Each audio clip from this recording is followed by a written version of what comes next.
Hello, everyone, and thanks for joining us. This is going to be a difficult broadcast and not one that I'm looking forward to, but there are some very serious things to share with you. A little bit of new information and a lot of sadness personally in my heart. I opened my father's Bible today, and it went to the first epistle of Timothy. It's the first epistle of Paul the Apostle to Timothy. And in verse 19 of chapter 1, my father has underlined and circled, holding faith and a good conscience, which some have put away concerning faith, have made shipwreck. This is Old English, so it's kind of phrased a bit different, but it says, holding faith and a good conscience, which some have put away concerning faith, have made shipwreck. And Paul goes on to name a couple of people, I think, that he's saying have made a shipwreck, of whom is Hymenaeus and Alexander, whom I have delivered unto Satan, that they may learn not to blaspheme.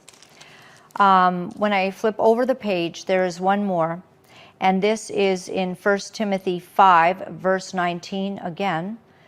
Against an elder receive not an accusation, but before 2 or 3 witnesses.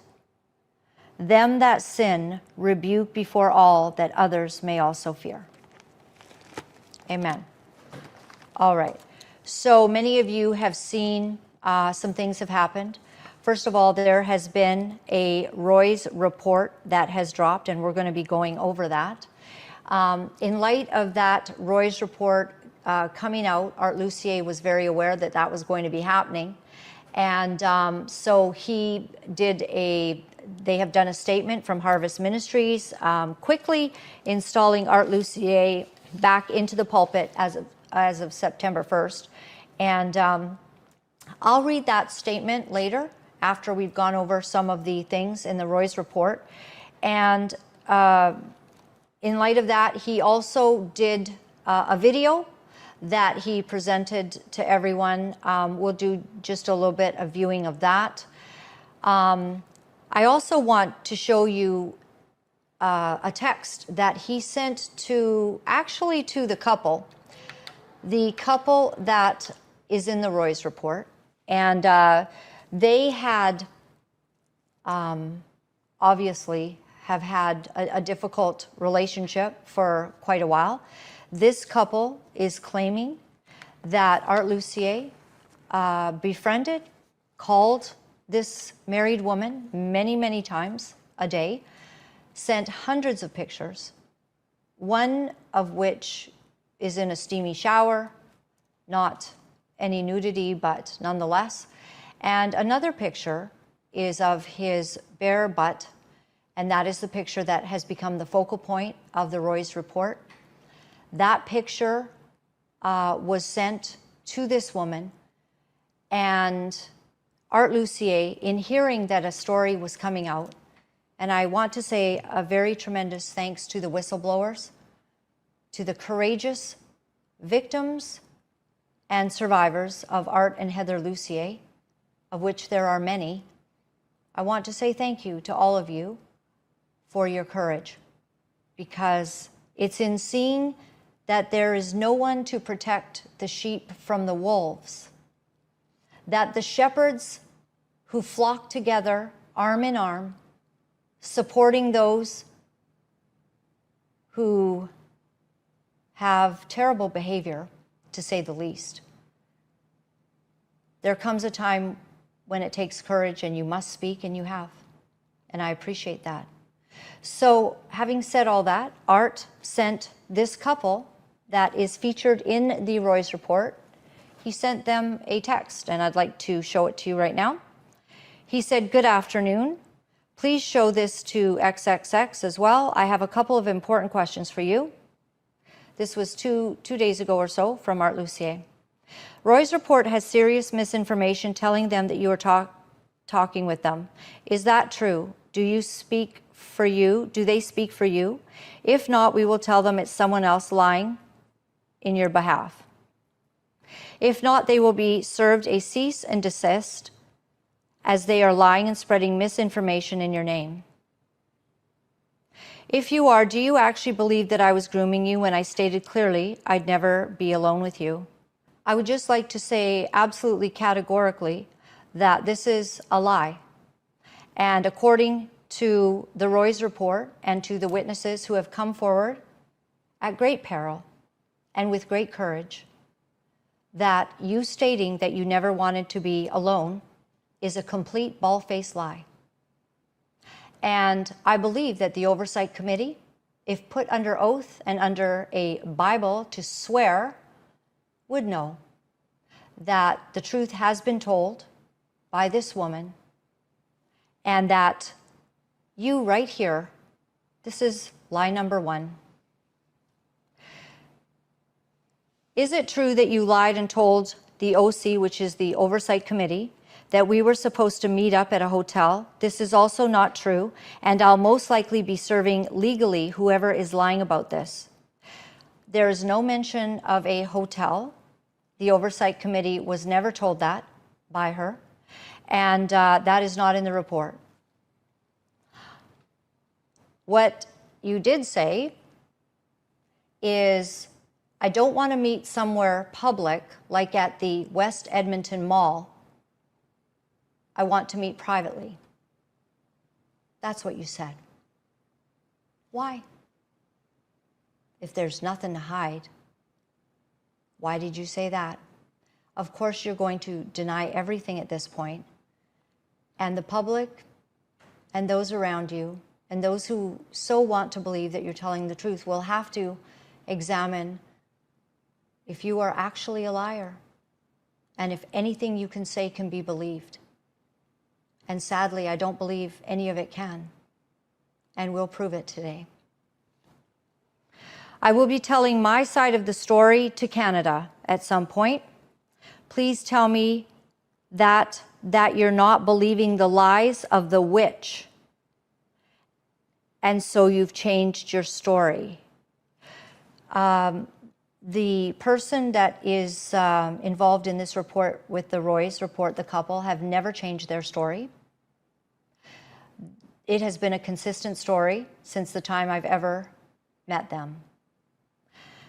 You calling someone a witch, and many people are confused because you talked about the witch on your video yesterday. The witch is a godly woman, and you are going to be shown to be the liar. You have slandered and maligned a Christian woman in such a manner and degree, calling her a witch, that I'm not certain where your salvation is. That will be between you and God. But there's one thing lots of people know. She's not a witch. She does not deserve to be called a witch. And her story is coming. And when it all comes out, I believe that in a court of law, your slander, your maligning, in email after email, in conversation after conversation, including to myself, your characterization of a beautiful, godly woman as a witch is slanderous and pure evil. And I'll tell you something else. As God reveals the whole truth and nothing but the truth, you have a very slim opportunity to make this right. And you need to stop. You know very well that what really happened is that the woman that you call a witch began to find out and speak to the victims and began to realize that there was a lot more to this story. And when she as well spoke to the victims that are now bringing allegations of sexual assault of a minor, 2 civil court transactions that are going on, and in fact, this very day was the first day of discovery regarding these allegations and the civil trials. And if anyone out there does not have a copy of this. Marcia, let's make sure this is available to send to you. It's actually too graphic for me to read out loud what was done to 2 young women making allegations of sexual assault. As I read the very direct statements, it would not be appropriate. And it's just too much.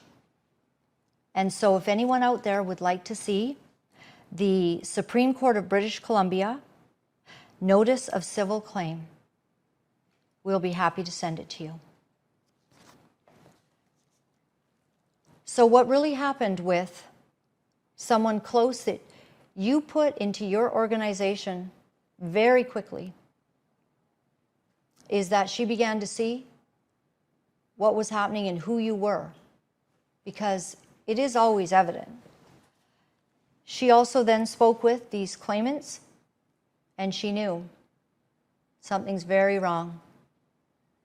And it happens to be wrong in our own backyard here in Canada.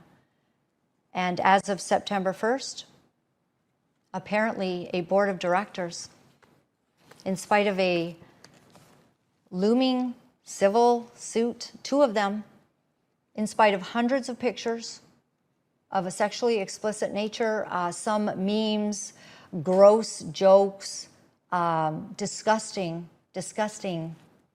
things that were sent, as reported by this woman and another friend of hers that saw it. And we'll get to that in just a moment.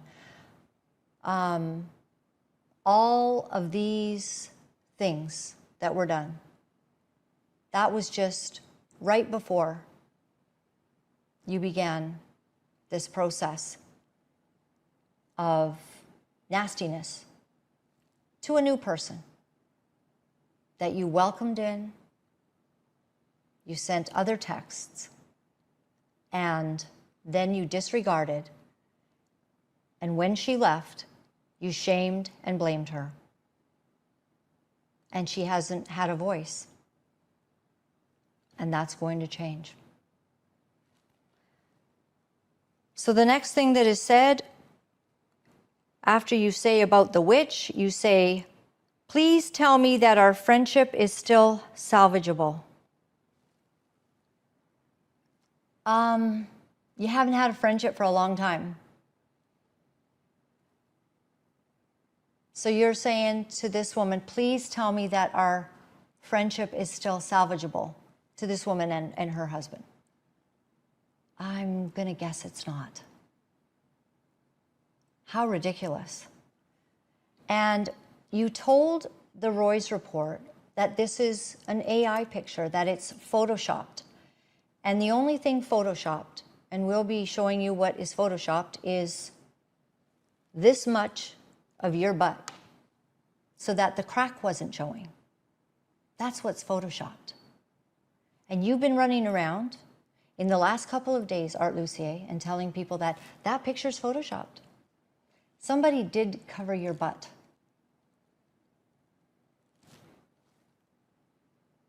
But I don't think your relationship's salvageable. If you lied about us to anyone, are you willing to make this right? No lies have been told.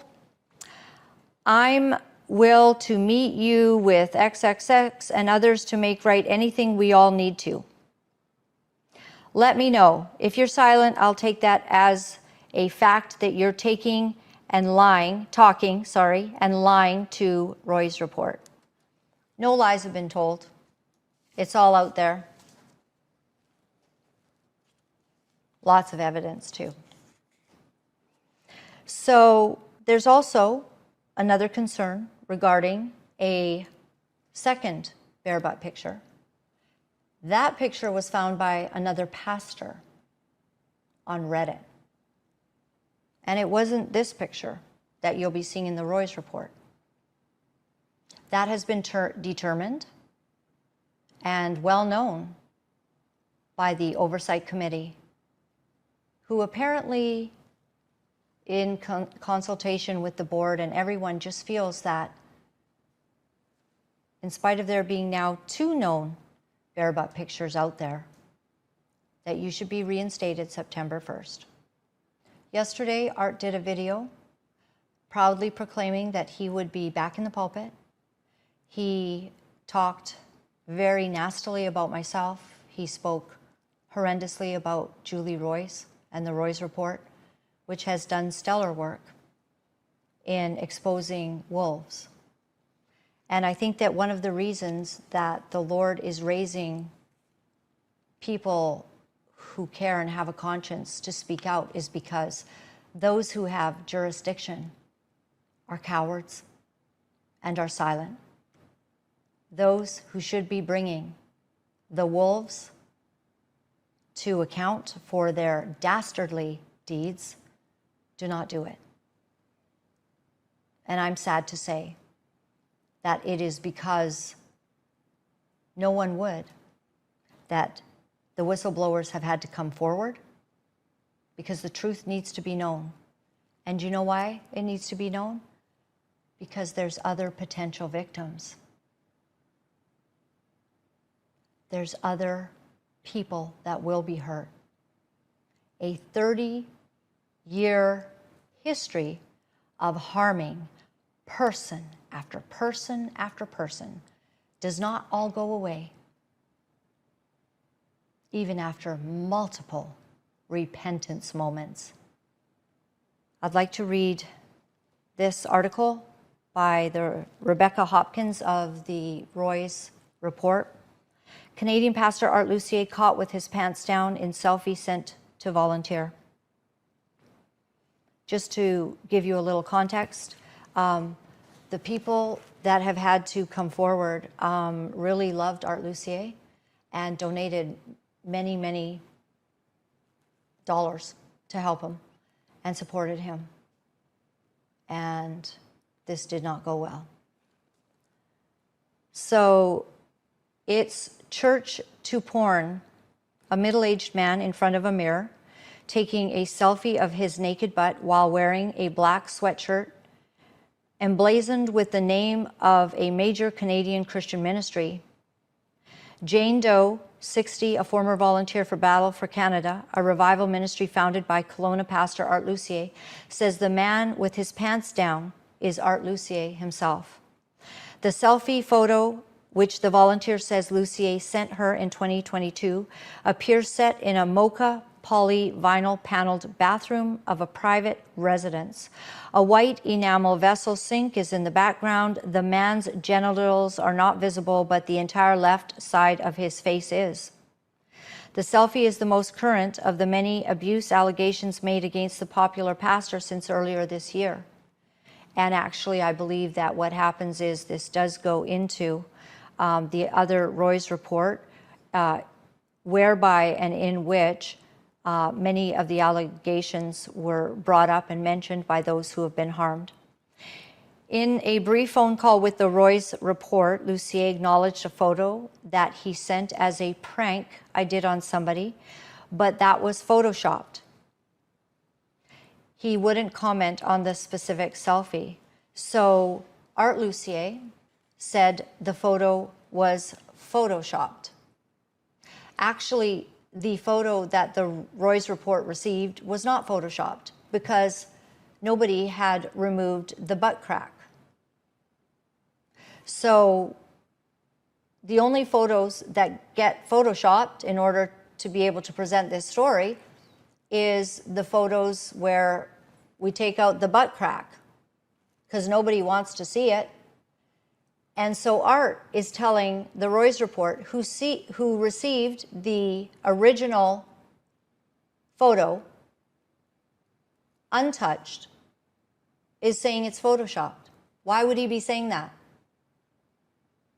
He hasn't seen any of this before the report comes out. He's never seen a photoshopped picture of it. And the only photoshopping is done by editors in order to prevent us all seeing something that we can't unsee. But Art's words here, it's a prank I did on somebody. It's no big deal. And it's photoshopped. A complete and blazing lie. He never saw a photoshopped picture. He knew the picture was real, and we'll get to that. There is so much crap out there, he told TRR. It's hard to keep up with it, so I'm really going to not comment on it. But in a secretly recorded meeting obtained by TRR, an oversight committee member said Lucier admitted to the committee he sent inappropriate photos to Doe. Photos. It's going to go on to say just how many. In May, Harvest Ministries International, HM, a five-fold revivalist ministry Lucier founded in 2003, issued a statement saying the ministry is experiencing malicious attacks. So this is in May of this year. Malicious attacks. I wonder why. The ministry stated that fabricated visual content is being circulated and HMI may sue anyone who shares it. Fabricated visual content. There was also some photos and something that came out with respect to Art shooting with an air gun two youth in his group. I don't know if we have that super handy. Yeah. Do we have a clip available? Let's show that. All right, so what are we doing here today? What's going on, man? Taking up our sufferings for Christ. Taking up your sufferings for Christ. Okay. Suffering. Yes, you are. Or, yes, you will. All right. Bring it on, man. Okay, it's recording. Yeah, you gotta make sure there's no white beads, man. And no, there's not. There's absolutely not. Did you get the gun on the camera? No, Make sure I don't you have know. Back, not my neck, not my I didn't get the gun yet. Dude, don't aim at it. This is a 325 per feet per second airsoft gun. Oh!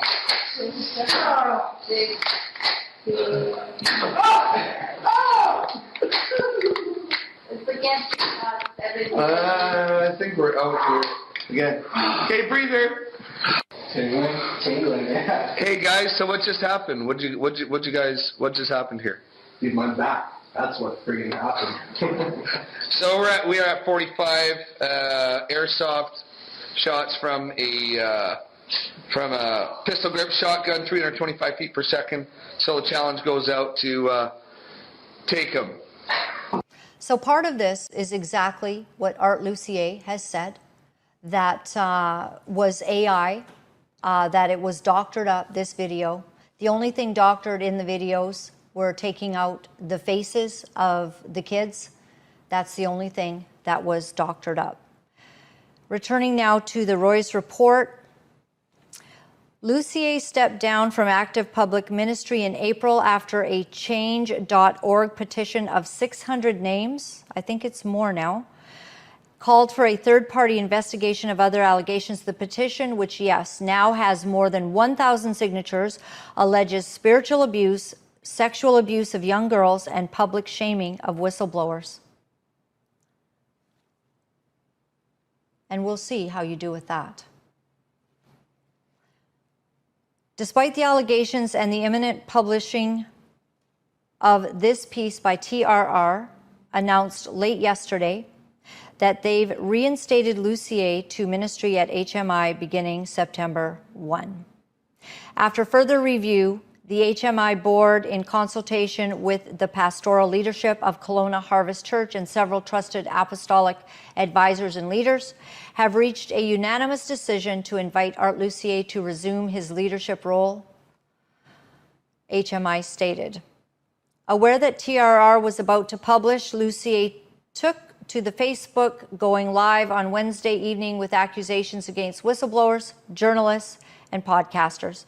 He called one whistleblower a witch, a TRR a dirty, dirty rag, speaking of the Roy's report, and claimed that a YouTuber critical of him had lost her credentials. And I'd like to speak to just briefly to that. We might actually be able to play a little bit of it right now. Of now a YouTuber who found it prudent to give people that she's never met a platform. One side of any story. It's very sad. And of this YouTuber, I'm not going to name this person, but she needs to repent as well. This YouTuber has lost respect and credibility from almost all of her friends, from what I'm being told.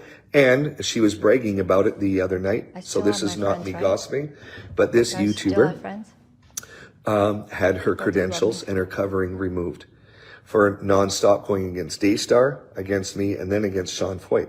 Okay, so stop there for a second. So I never bragged about losing my credentials, of course. He did say that I bragged about it.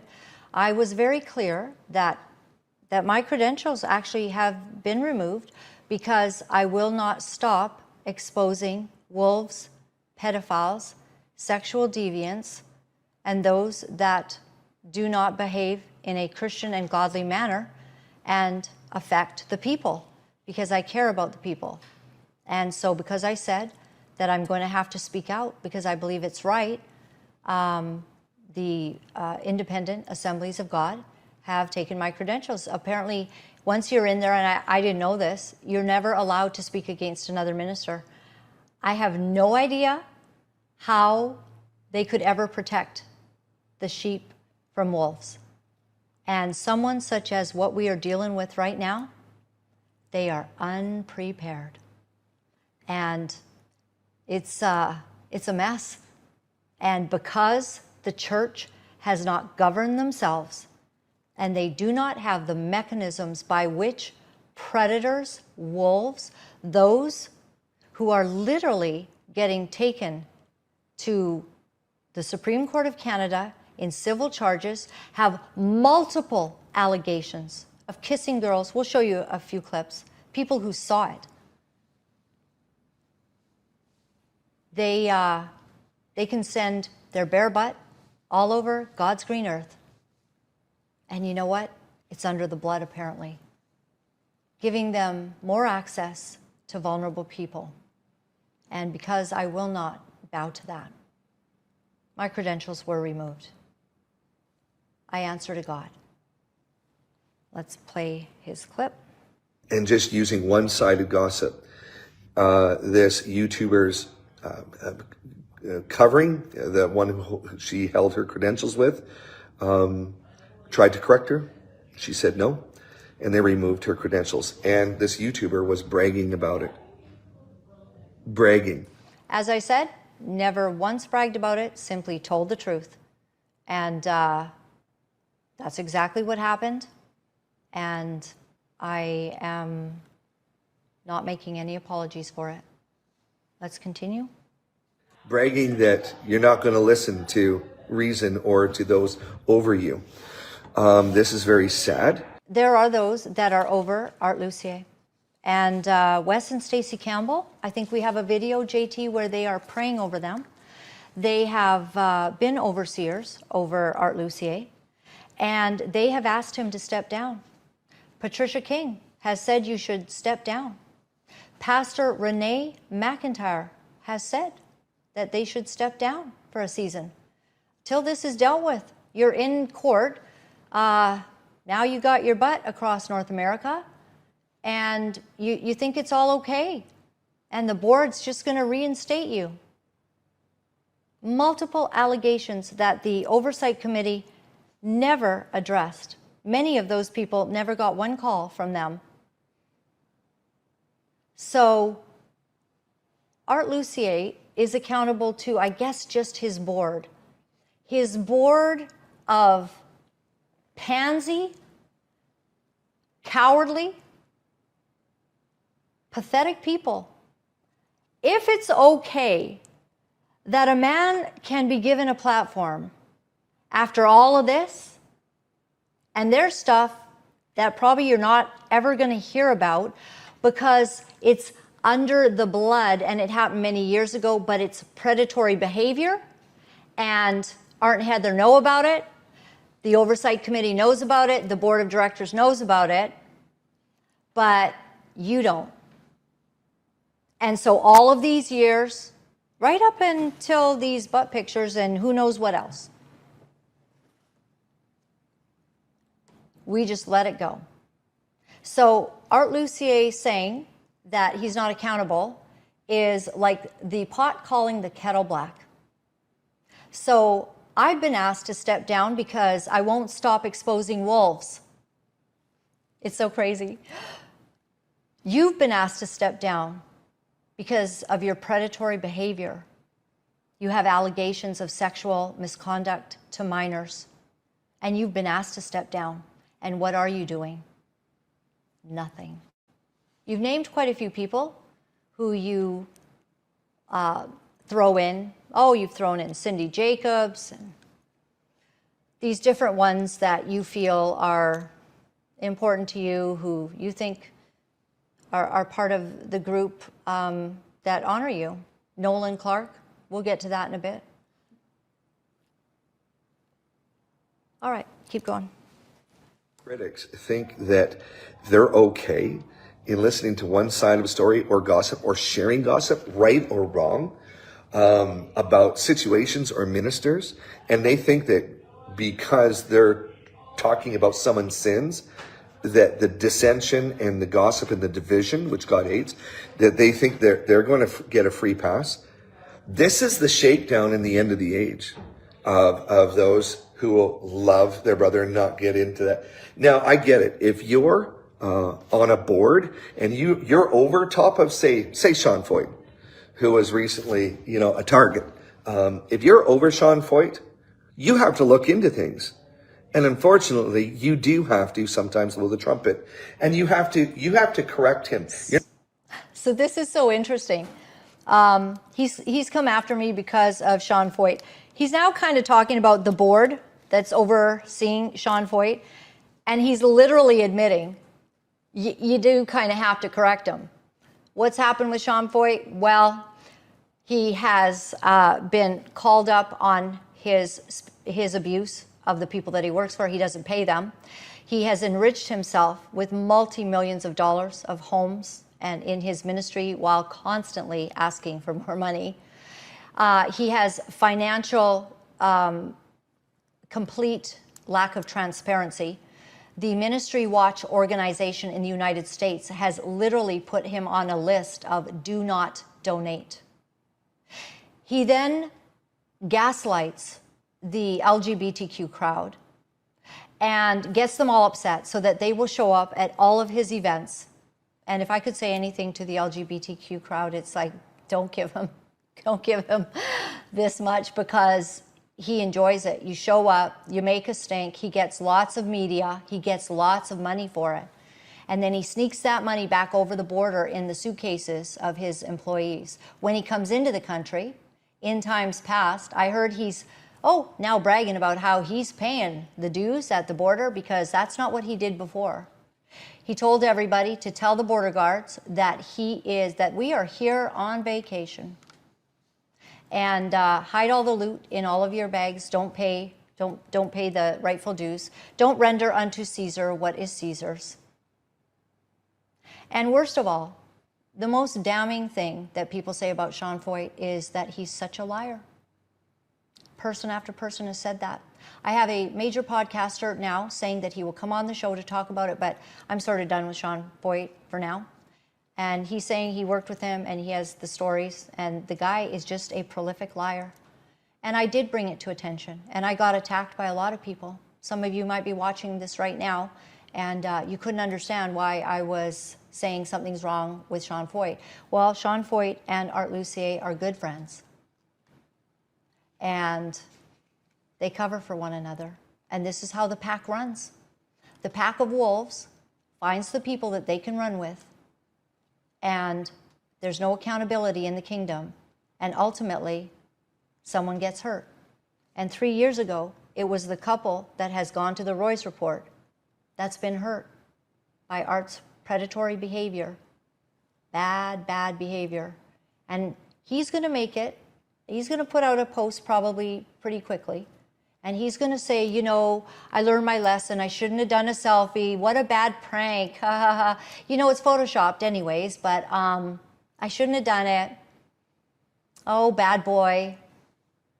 It was hundreds of photos, really disgusting memes, and it was sent to a married woman that he talked to literally for hours in a day for quite a period of time.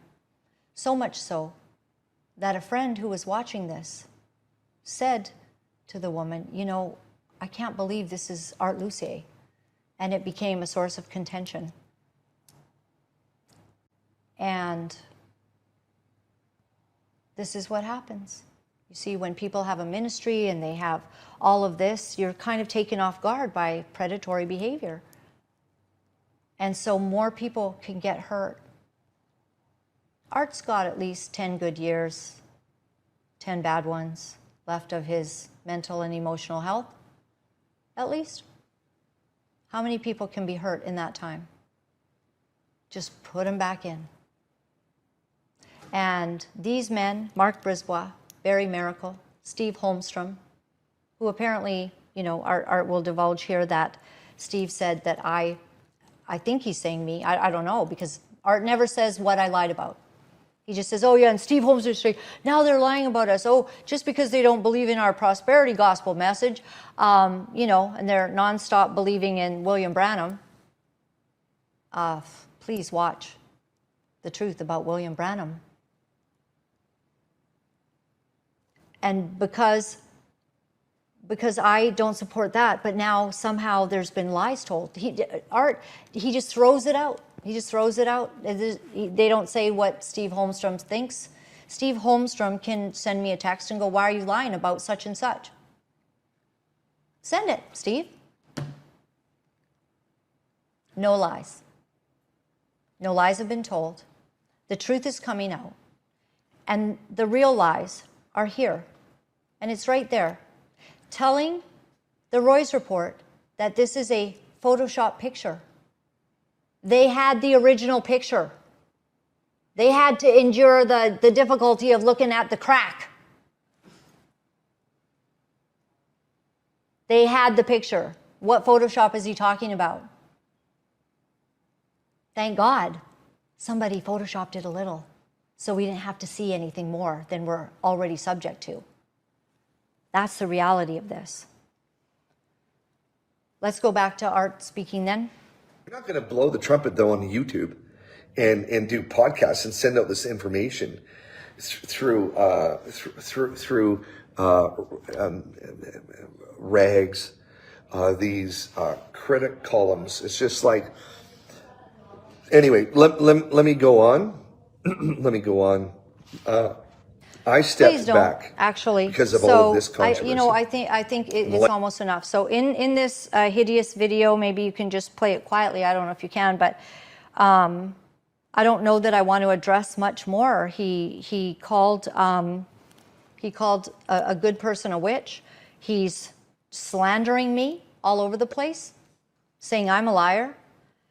He's very bold. He's excited. He's going to be back in on September 1st to be back in the pulpit. Oh, I was just doing a silly prank.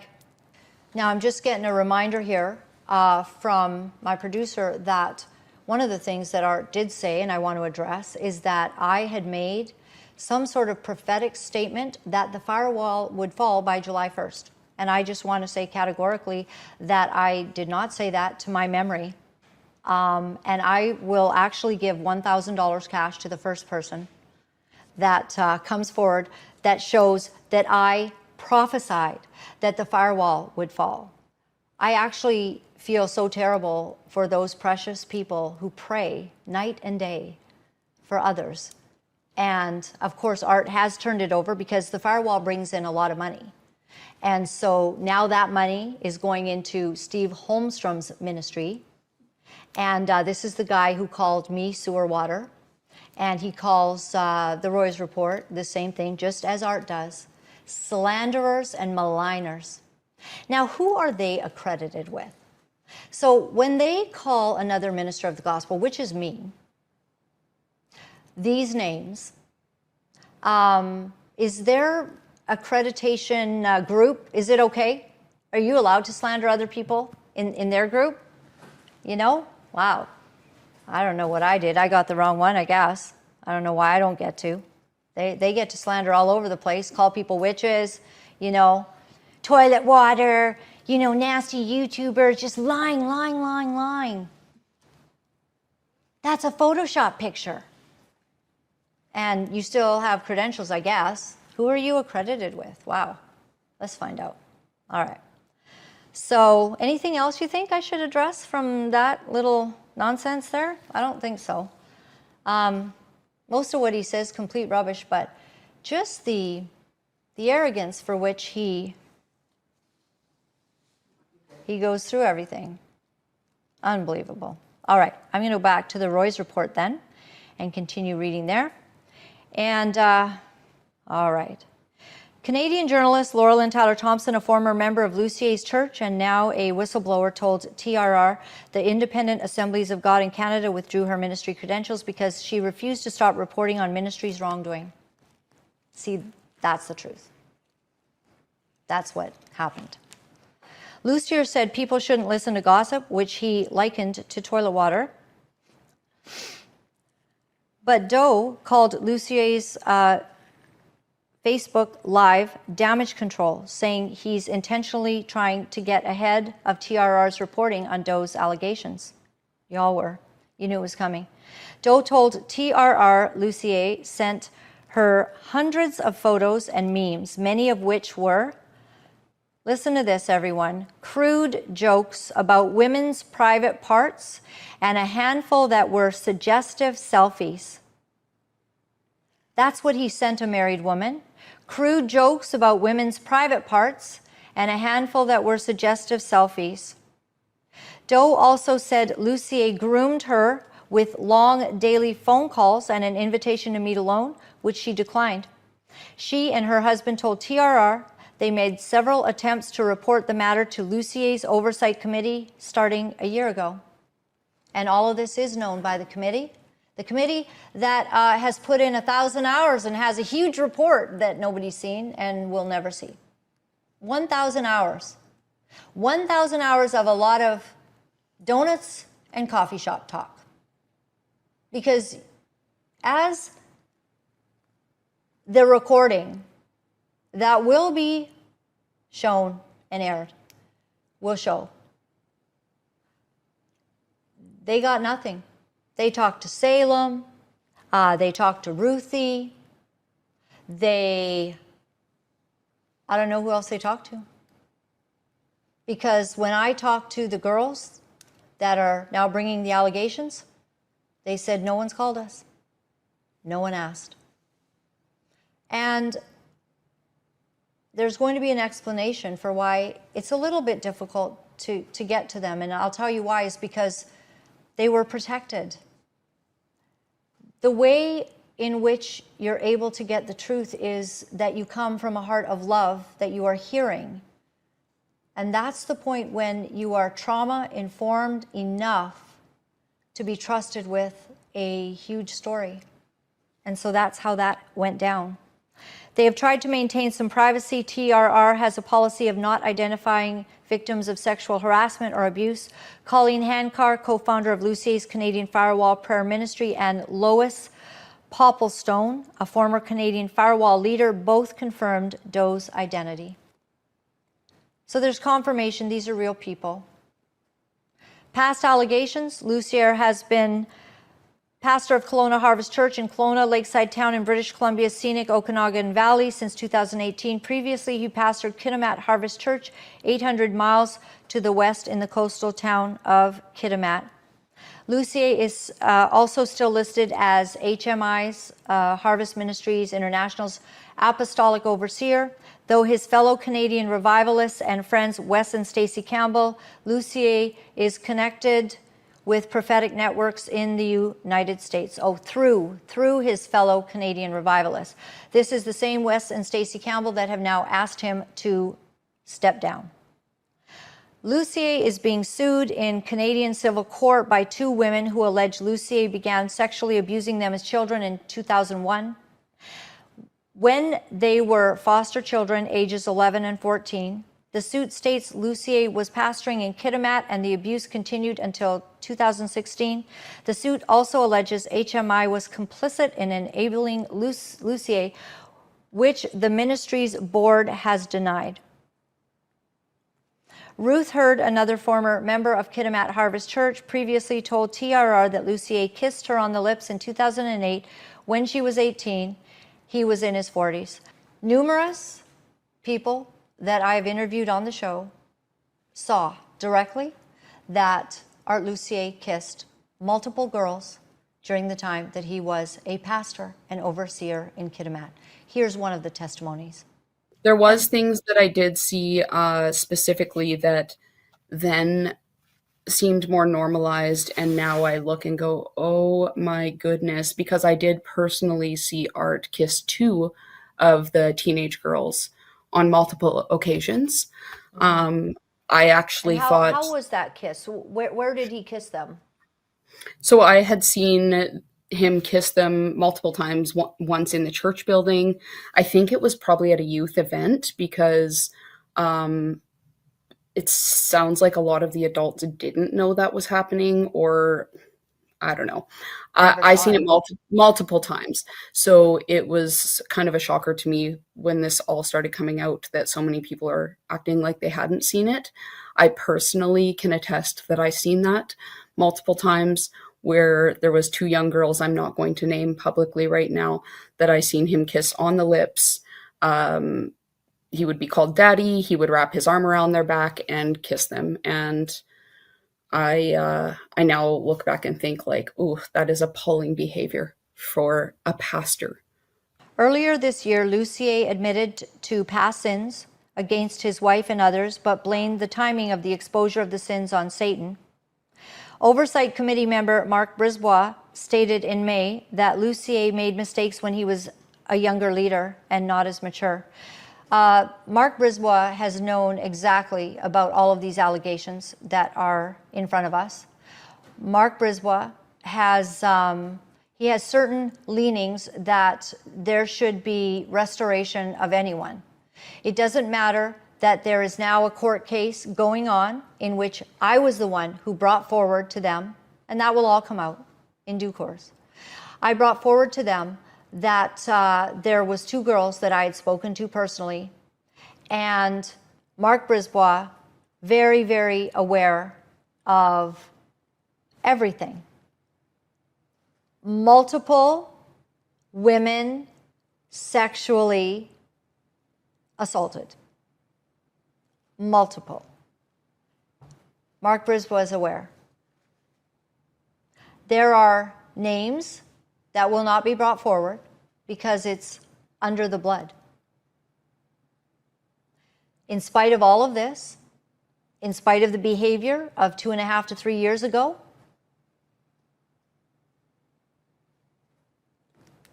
what we know is that this is bad behavior for a pastor. And no one's willing to protect the sheep. If your pastor was sharing dirty memes of women's private parts, if your pastor was sending you a picture of him in the shower, just his face misty, steamy, if your pastor was sending you his bare butt, how many of you think this is good material? I bet 1% of you. And maybe Mark Brisbois. So I'd like to play a couple of clips for you that Salem has posted regarding the Reset group and how they all cover up culture, each other, to keep everyone in their positions. And then they can have each other at their conferences. And it's all good. Take a look. Well, Barry, it says we all hear in part and see in part. So, yes, sir. Yes, yeah. Can I just give this guidance? Just because a leader has a public face doesn't mean that we need to know everything about their guilt or their innocence. If somebody down the street is having problems in their family with their marriage or whatever, like, who am I to wade in on that? And why would I? I mean, I don't know the details. There's no chance any of the real information is going to come to me. To presume to have or to feel the necessity of having an opinion about somebody whose personal life is unknown to me, completely unknown. This is not Christian tabloid, right? Like we can't get caught up in this.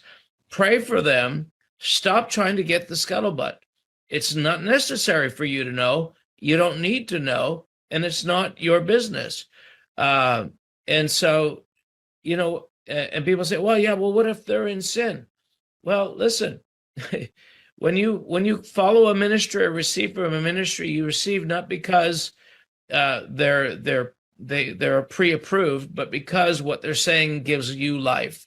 If what they're saying gives you life, then receive it as life from the Lord. So this whole idea of having to verify and check everybody, make sure just pray for them, bless them, keep your nose out of it. I think we do more to spread the flames of dissent and confusion by talking about these things far more than necessary. Mind your business.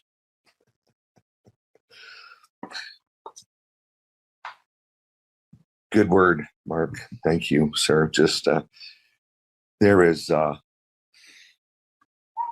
in this war. I'm going to tell you, we've been. I've and as we continue as the Canadian firewall, or as apostles and prophets take our place or come together, unity. Oh man, Satan hates unity. Satan hates love covering, and it's and we've just never seen what we're seeing in the world in the spirit of lawlessness and the accuser of the brethren. Bill Olson preached a message a couple months ago on the accuser of the brethren. Never heard a message like that ever before in my life. But wow, I know that we are to let the dead bury their dead, and people are making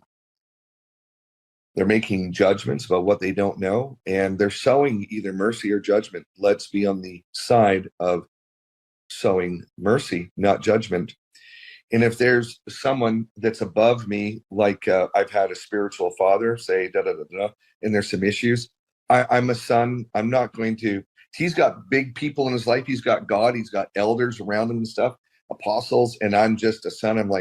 I'm scared of doing anything except honoring him and continuing to love him. And I'm not going to go in the business of, I might talk to him.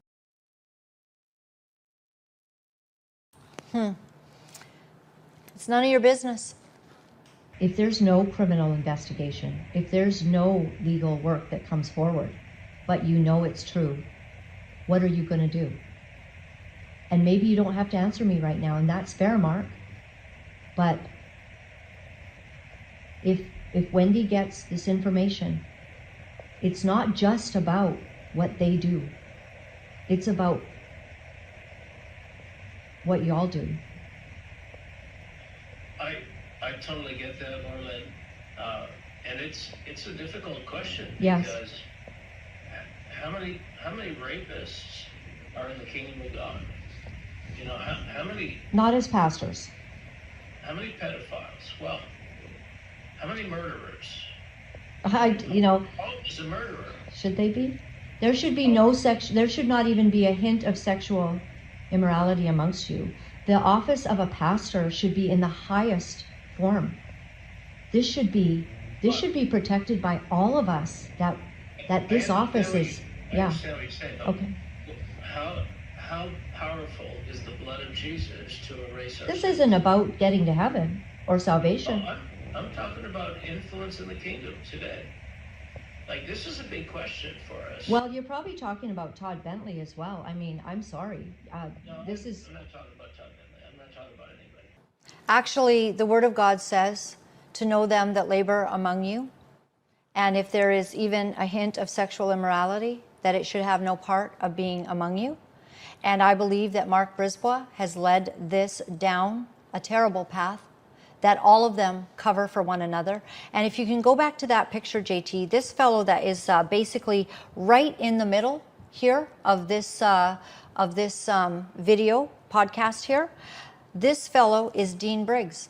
Dean Briggs is the guy who helped to bring down IHOP KC.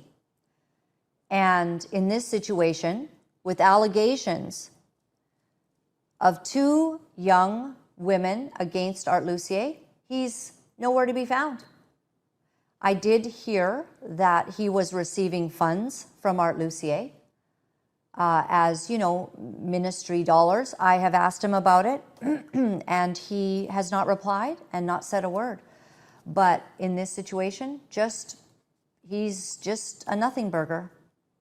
Continuing with the Roy's report, basically, Jane Doe said she hopes that her current story will help bring healing for other victims. Part of me is afraid to do this, she said, adding, I know it's the right thing to do. And it is a very costly thing for anyone to come forward and to tell the truth about what has happened, and to know that there is always backlash, and of course that you have the potential of, you know, all kinds of difficulties. And it just takes so much courage to speak up. And many of the whistleblowers and the survivors and the victims that have been on the survivor page, many have had that kind of courage. And there will be more. The photo and the woman who kept it, Doe said she began volunteering for Battle for Canada in 2018, working long days from 2020 to 2022. Doe said she often worked closely with Lucier. He would share personal details, such as his grief over the death of his daughter from an earlier relationship than his current marriage. That was the biggest thing that drew me in, Doe said. Now, with regard to this, the death of Art Lucier's daughter, this is one of the very disturbing parts, I would have to say.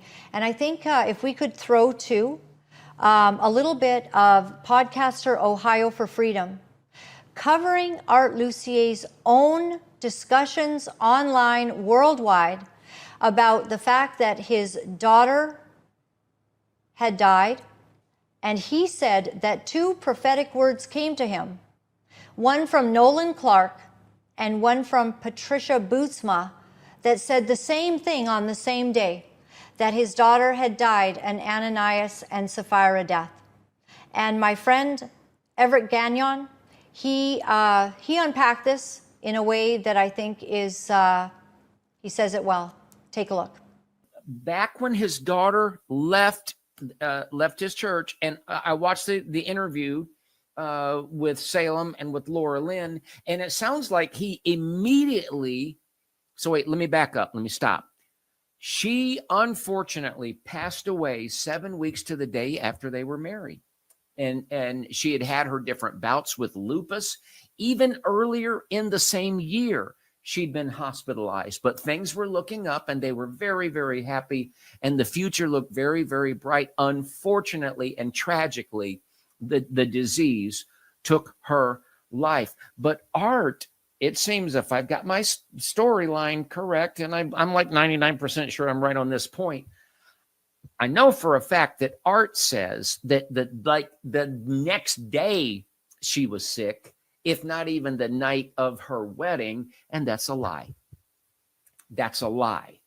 He told a lie because he cannot afford for somebody visible to leave the fold and everything to be okay.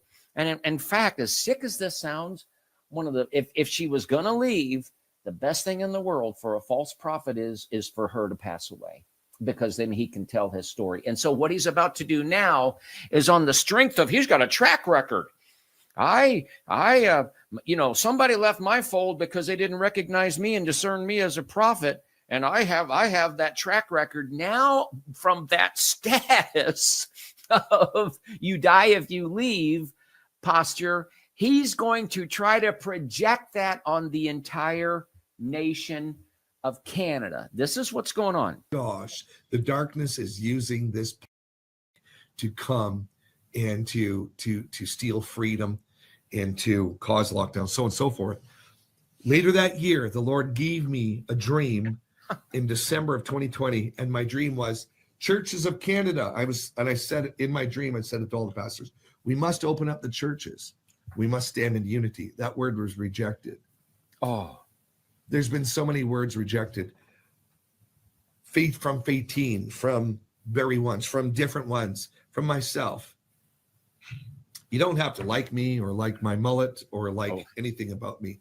We but don't. If I bring a word of the Lord, you have to be careful if you reject it. Canada rejected it. A lot of the churches rejected it. I am very scared for the dishonoring of the word of God, of the prophets, of the apostles. And I'm telling you, it's not going to get in better anytime soon. The darkness is here, and the Church of Canada is lining itself up with darkness, with a spirit of despair. And I'm going to tell you, there's going to be more days of Ananias and Sapphira happenings coming. People don't want to talk about it, that the 50 churches were burned last year. They just... Okay, I'm going to stop there. So, I mean, it's you just got to look a little. I had to look a little closer than I did on first exposure because I'll be honest with you, full disclosure, I don't like this guy.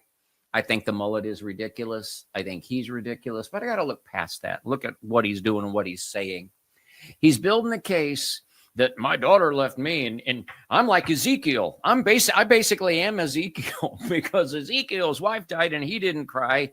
My daughter left the fold and she died and I didn't cry. And that shows that I'm a prophet, but she didn't discern the body of Christ. So that's my track record. And now, Canada, I had a word for you and you didn't discern the body and of the Lord, and you rejected my word. And he throws Barry Wunsch's name out there. One thing these guys do, they always try to bolster what they're trying to sell with somebody else's name on it. You ever notice how often Joni Lamb does that as well? Well, we were having dinner with Rick Renner and his wife last night. And of course, you know, then Doug was having breakfast with Joseph Z. And then this prophet, I can't tell you his name, but he's the biggest, baddest prophet you ever saw. And he was talking to us.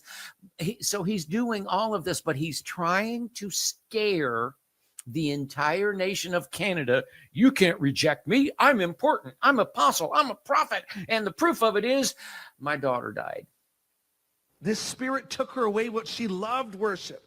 And at first I thought she was going to be, but then when she was asked, are you coming? No. Just like this thing started harden in her. She seemed healthier than ever. Her sickness all of a sudden just didn't seem to be an issue. It seemed to alleviate. And then there came the day that I had to walk her down the aisle. Somebody else pointed this out. Who would say that the day that I had to walk her down the aisle? The day that she died, Nolan texted me, goes, dude, I'm sorry, but I got to be obedient to the Lord. And I've got a verse for you that the Lord spoke to me. He goes, by the way, before I say this, Art, I just have to let you know, I know that she is saved. I know that she's in heaven. I believe it was the mercy of the Lord that she is gone, actually. He goes, but this is the verse that I got, 1 Corinthians 5:5. And he said, it was that verse, hand that man over. This woman. If we were to go to 1 Corinthians 5:5, isn't that where he's talking about there's an immorality among you that you don't even hear among the pagans, and a man should have his father's wife? And they said, you have not rather mourned.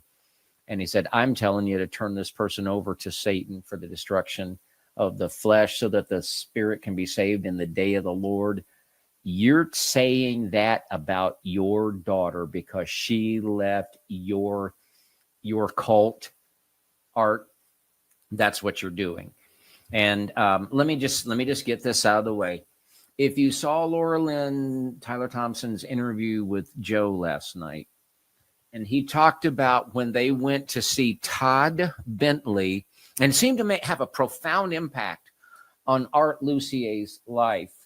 And he was really impacted and really like kind of wanted to get some of what Todd Bentley had going on, and really was it really influenced by Todd Bentley. But yet we find out that Todd Bentley was a child molester. And I've interviewed the gentleman that that spent a lot of time with him and had to expose him. But Todd Bentley, it's like very, very credible that he's like soliciting like pictures, lewd pictures from women and men and exchanging them with followers and congregants and so forth, exchanging them. And I don't know if we're going to see that kind of exposure about art. But I got to tell you, I wouldn't be surprised if we do. I got to let this play. Talking way too much. Her name's Patricia. She's in charge of the Ontario Prophetic Council of all Ontario. She's the senior pastor for Toronto Airport Church. On her way over here on the plane, she caught something about my daughter. So Patricia, the day that she died, sent me an email. She apologized for it after. Oh. Not for the contents. It was still truth. But me and Patricia know each other on a prophetic level, and prophets sometimes can say it out of here, not out of And sometimes false prophets have a way of speaking to each other too. here, and they won't even think first. Of course, I'm convinced of God's mercy that she is in heaven. However, we are entering into the Ananias and Sapphira times. In true Salem web. Yeah, and that was from Laura-Lynn Tyler Thompson's program. And folks, you're listening to the way that a false prophet, false apostle teaches. This man is so deceived. I'm going to play one more clip. Speaking for himself, what he believes about this situation. I'm not saying that God killed Brittany. I believe he lifted his hand, though. I don't know really what to know there. All I know is what I'm being told, and that day I knew that this was a death out of time. I was speaking to my sons. I said, sons, I don't care where you go, what school, what ministry, don't ever oppose the leader. Don't do it. He's anointed by God, whether or not he's messed up, sinning, whether or not you agree with him, serve him, lift him up. Don't oppose him. Don't do it. Protect yourself. Don't do it. And I'm not saying that about my position here. I'm talking about correctly discerning the body for all of us. He goes there again, doesn't he? I get it. But I got two messages back, one of them from Patricia Bootsma and one of them from Nolan Clark. And they were identical messages. And the messages were, Art, you have just experienced an Ananias and Sapphira moment. We believe that the Lord has lifted his hand off of your daughter. And then I'm going to show you, though, that as disturbing as that is, this guy isn't standing in a vacuum. This stuff has been along. And you know what? Good Christian people have just kind of let this slide. You hear something, what was that? No, this stuff is going to start getting called out because this is not acceptable to the Most High. This is not acceptable to the Lord. And the people of the Lord are rising up. And some people are going to be commended for calling out false apostles as just that. And Art, brother, false apostle, brother. You're a false apostle. You're a false prophet. You're a false prophet. Okay? You need to repent. I have tried to reach out to Patricia Bootsma, who made a prophetic word. Apparently, she did contact Art the next day and apologize. He says not for the word. So by Art's words, then Patricia Bootsma has made a prophetic utterance that Art's daughter has died an Ananias and Sapphira death. I then spoke with Nolan Clark, and he has categorically denied that he said any such thing. This was in a taped telephone conversation that we had. And also on these texts, this is an exchange I would like to read to you. Nolan, are you going to be brave? I asked him. And he said, is this Laura-Lynn? I'm being brave, and I feel, and I'm praying and weighing all. I realized I hadn't even heard the other side. I've listened to a couple of your my podcasts, and my heart broke for Joe and others. So I've been fasting and praying, honestly talking daily with Jeff Garvin. I remember trying to comfort a brokenhearted dad. Now he's speaking of Art, the day after Brittany's death. And remember, Nolan Clark is the one who is said to have given Art Lucier, out of Art Lucier's own mouth.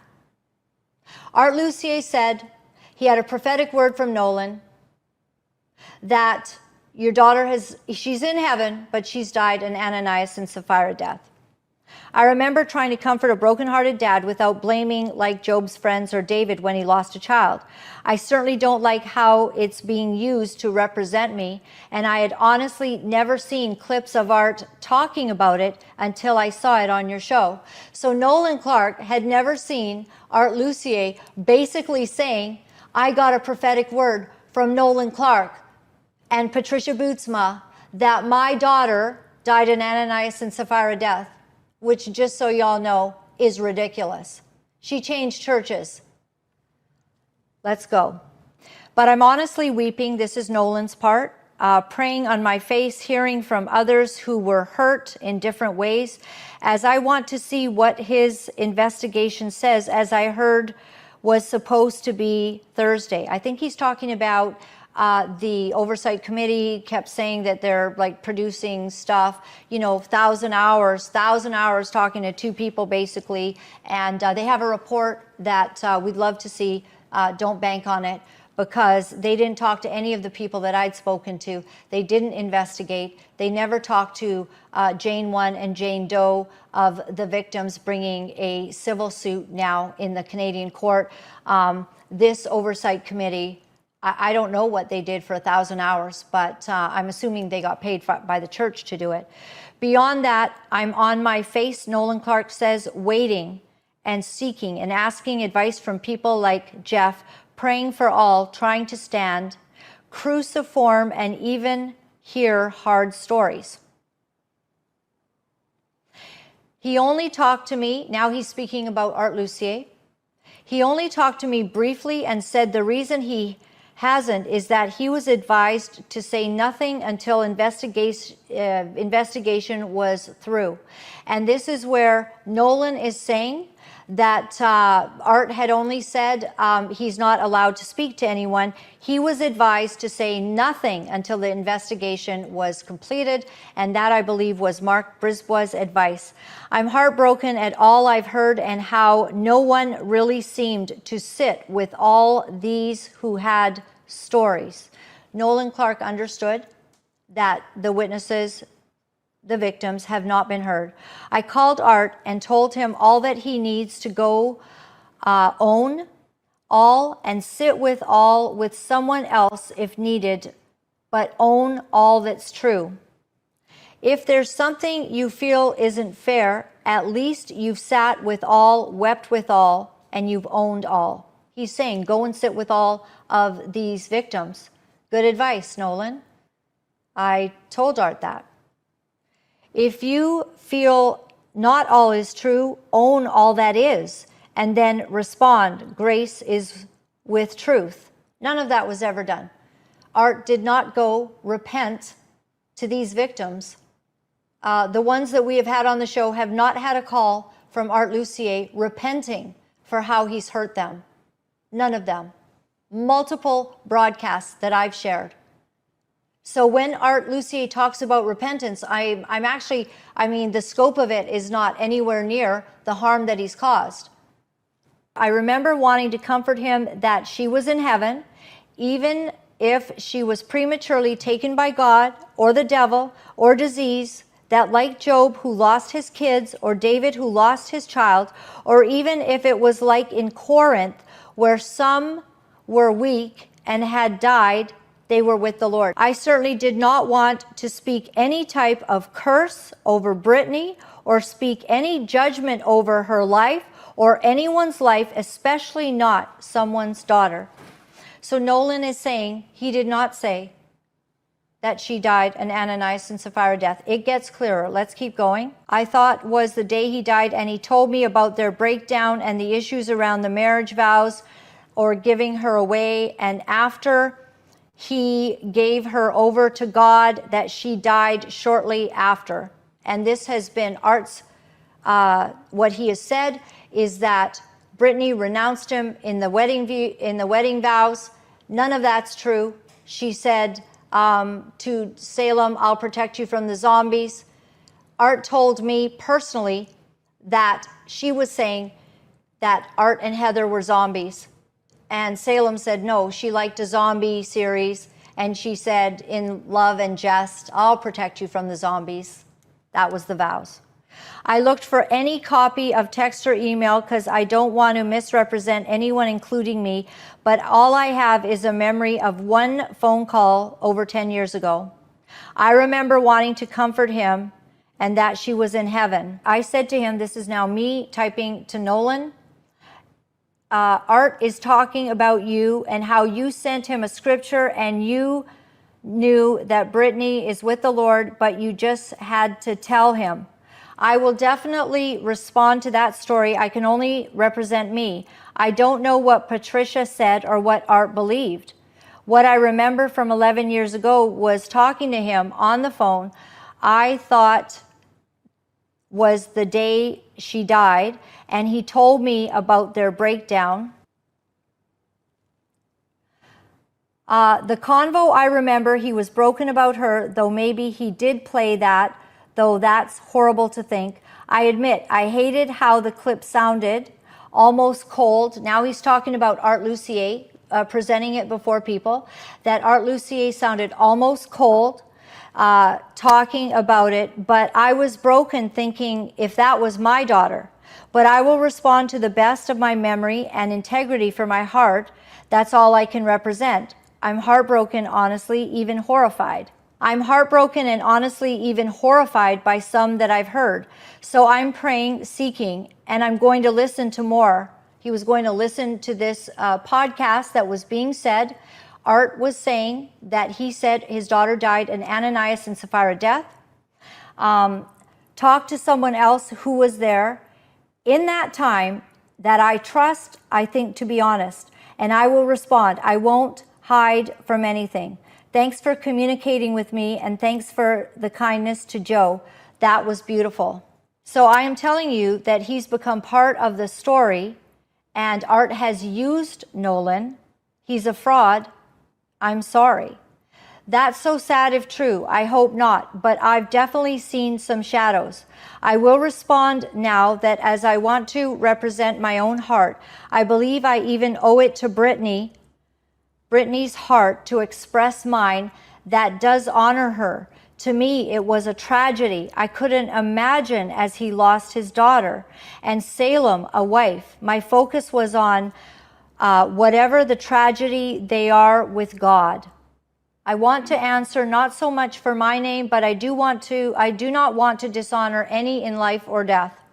I definitely will not shrink from that fire. Just to respond to all humbly, honestly, and in the right time and place, I totally respect what you are saying, and I do believe you are being honest and integral with me. And all I was trying to say is, Art is saying that you said his daughter died an Ananias and Sapphira death, and he's saying two prophets said it on the same day, and you're one of them, Nolan. And Nolan is continuing to say, well, I don't remember saying that, and I didn't say that. Next. Art has spoken about you over and over again. I will try to represent what you're saying. However, you need to speak, brother. You have been his patsy, and he has used you as a salacious story to prop himself up as a prophet that no one should be against. You need to make this right for yourself, Nolan. If you have any fear of man, you haven't learned the lesson God is trying to teach us. I almost feel like not talking to you. Of course, this is me in the green anymore, because everyone that has hung out with Art is deceived and pathetic.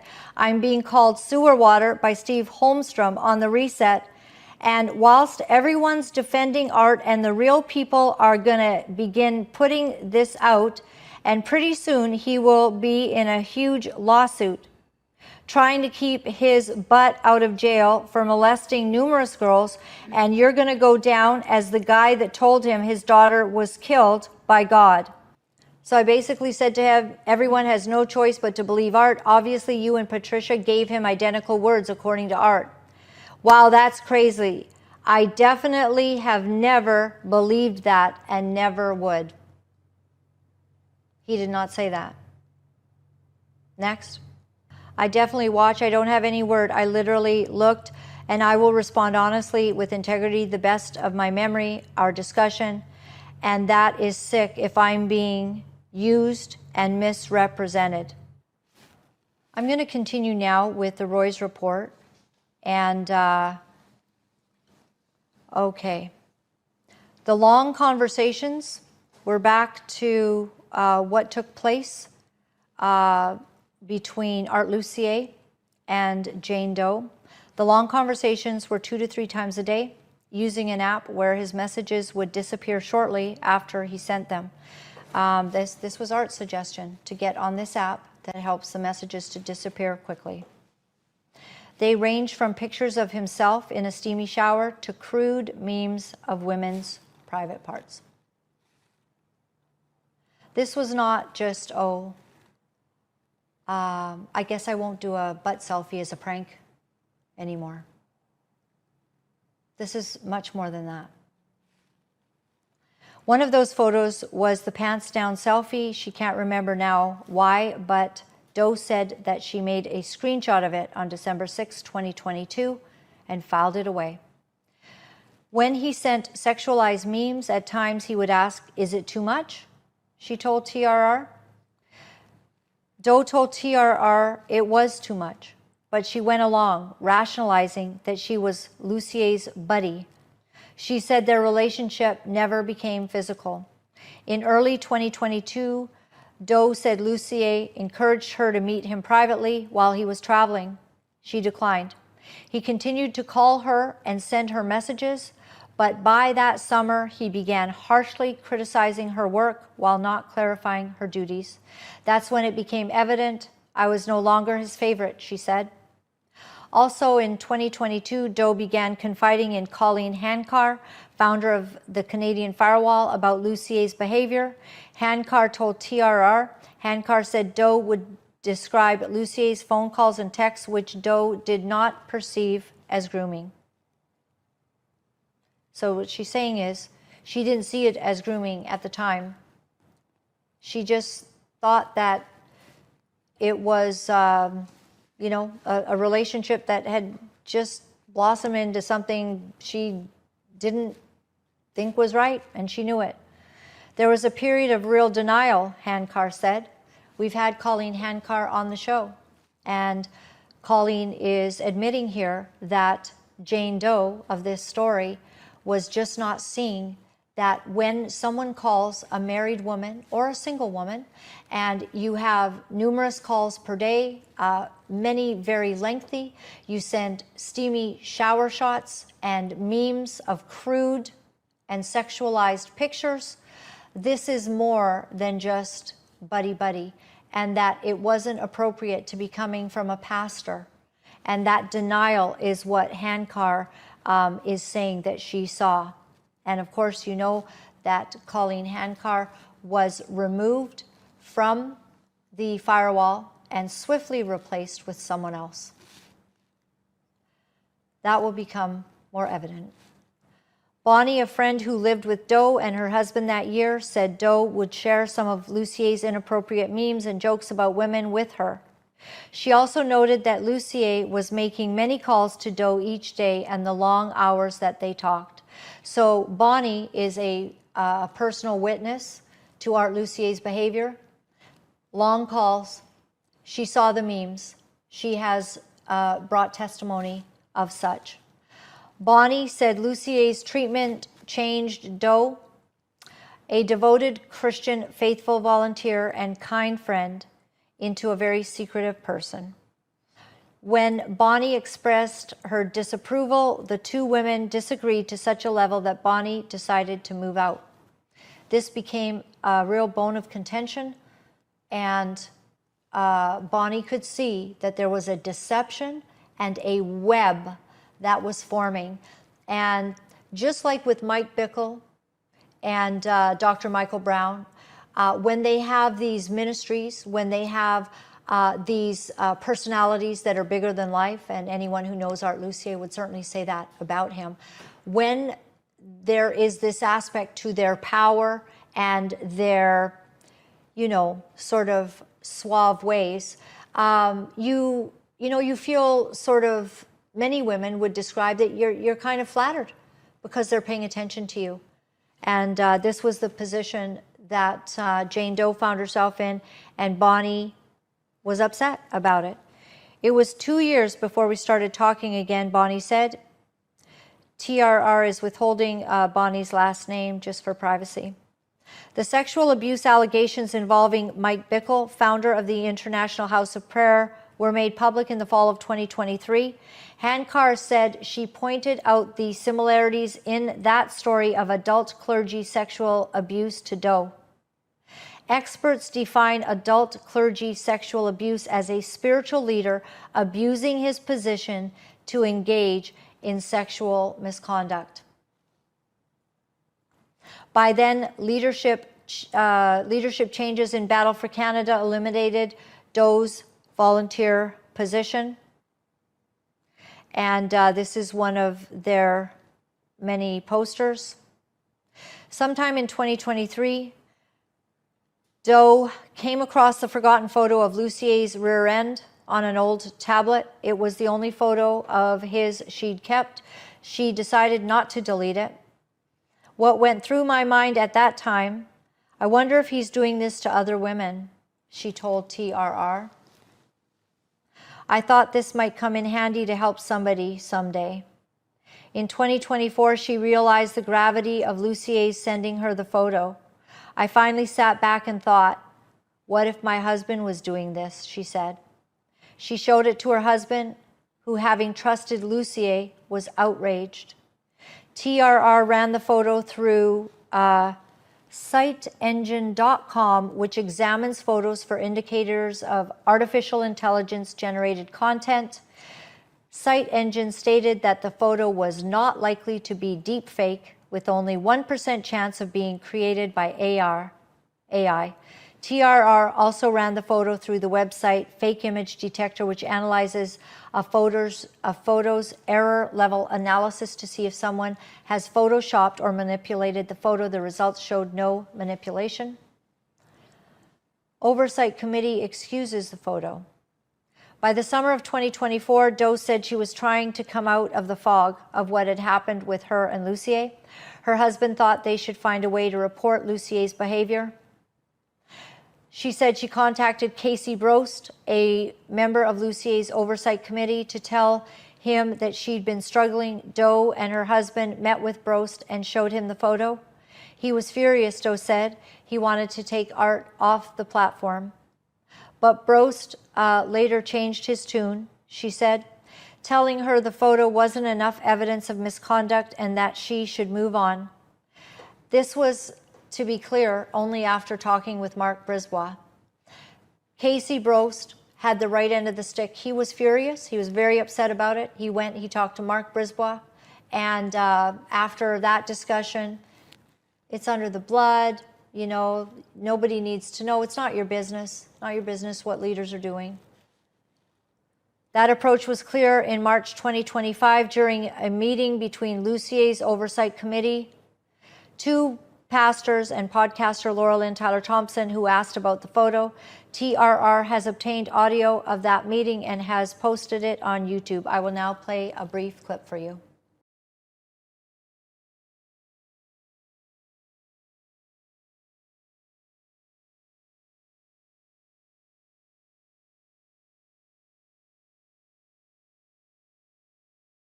And I know some of her internal motivations and some of the needs that she had and some of the trauma from her past. And I just said, you also need to take responsibility for your part in this. If you need to do that for your own health and your own cleansing before the Lord. And so, when in the letter you characterize that as Wendy, I forget the word you use, chastised. And, again, that's a lot of this is tone. Like I'm hearing a lot of anger. I'm hearing a lot of accusatory tones. But I do feel angry. I'm not denying that.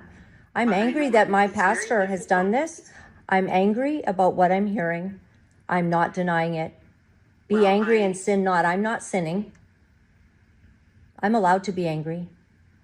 Yes, you're allowed to be angry. It does make it difficult to have conversations. Nope.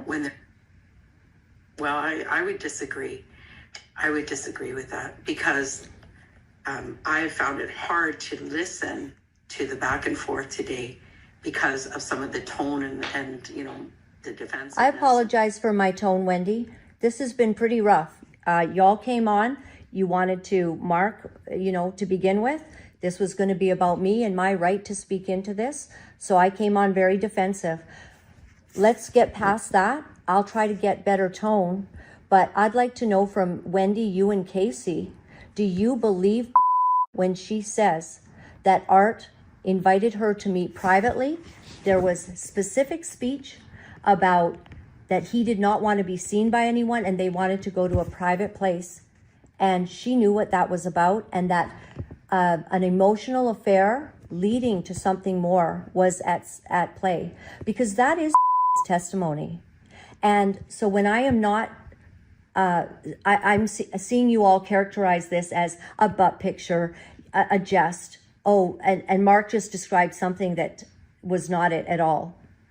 Mark, you literally described something. Were you there? Because I think maybe we should bring on the conversation to understand what really happened. Would be willing to meet with all of you. So I want to know, do you not believe Casey? Wendy? The 3 lines that you just gave me that Art said he wanted to meet her in a private place, she never said that to me. I never believed that Art had feelings for, and I never believed that Art wanted to have a sexual relationship with. I believe that.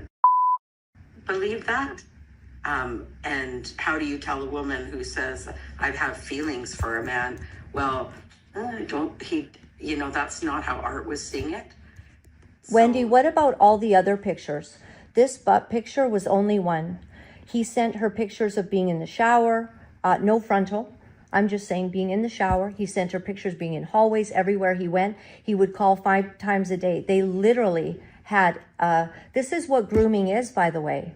It's when someone very powerful starts honing in on someone else. He shared about his relationship with Heather, that it was more like a business, that it was very difficult, that his relationship with Heather, they're not, you know, they don't see eye to eye on many things. I wrote it out.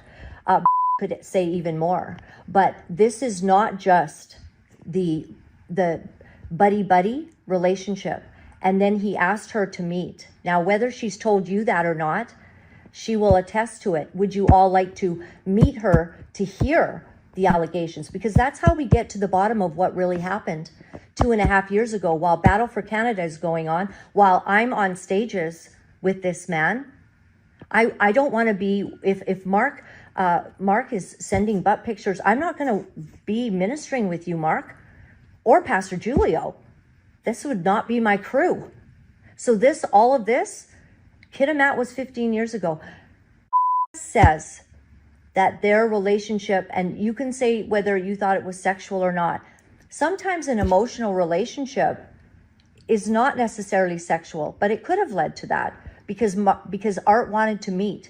So are you telling me that she's not telling the truth about that or anything? Because I find you can say a lot about her needs, and we're all broken. Big deal. Are you calling her a liar? I had said that I believed that the amount and the duration of their interactions over the phone was inappropriate. Yes. And what I would consider to be an emotional affair. Now, that was my statement to the Oversight Committee. Now, but I did not believe about his sexual intentions, and I did not directly say that.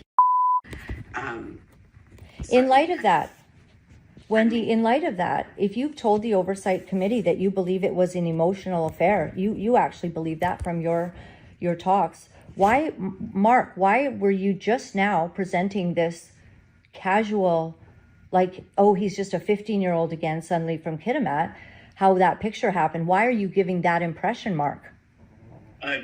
Well, because I'm sharing it.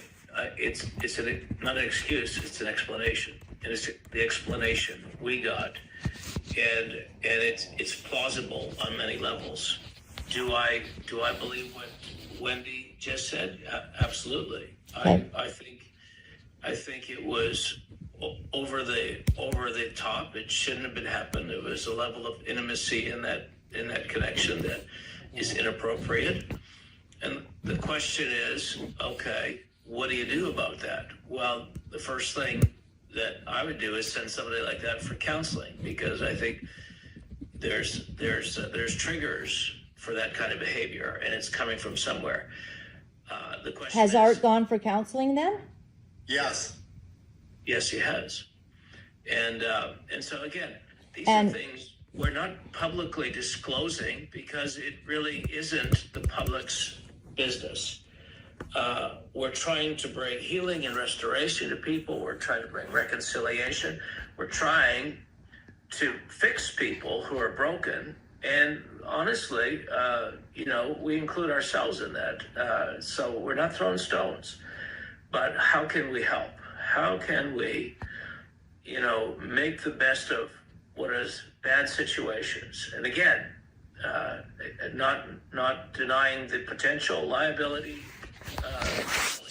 If some of these other testimonies, have traction and appear to be true, we just don't have that.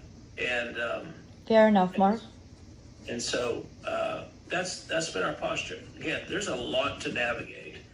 And the other thing, I am extremely busy with other things, as most of us are. Like, I barely have time these days to do my own work because I'm inundated in the stress and the weightiness of these things.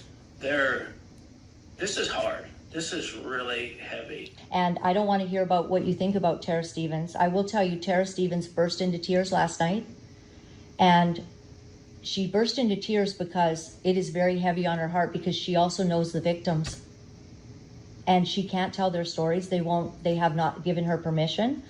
But Tara Stevens, who has been a thorn in everyone's side, I'm sure, she's been bearing the weight of this. She's not a Christian. She once was a Christian. This woman's soul needs to be cared for.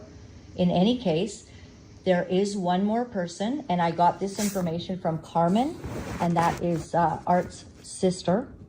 Art's sister has also sent something asking Art to come clean because he knows the allegations are true, and so does she.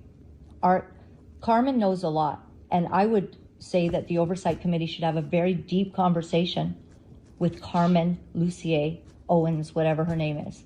She told me there's one more woman, and it's more recent. I cannot verify it. I'm just saying I'm going to try to verify it, and I will bring it to you. Obviously, if these two young ladies, if this comes to light,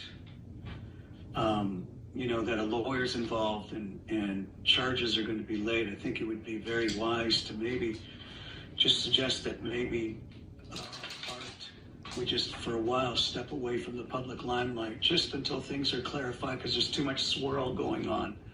There's too many things. And I totally agree with you that we need to keep this private as much as we can. It's going to be between, those young ladies and their lawyer, if that's the case, and Art and Heather. And we're not going to be disclosing anything. And by the way, I have, just by nature, I'm very tight-lipped, if I could use that language. I never share anything that is happening, especially in other people's lives and so on. But, and this is the very thing that I think all of us should recognize at this point, for the sake of the body of Christ. If there is an issue, and if there is, charges that maybe Art just should step back just for a while to see until all of this is completely taken care of and verified or not verified. So I'm so sorry. Love you guys. Appreciate all of you. Lenses that I'm looking, what is the redemptive purpose of Jesus in every correspondence that Sure. we have? I'm all about that. Number one, if we're making an argument from a conclusion that we've made, and so the question is, how open are you, Laura-Lynn, to hearing perhaps a different perspective? Again, I don't want Very to open. into this. Very I open. found the communication. Mm-hmm.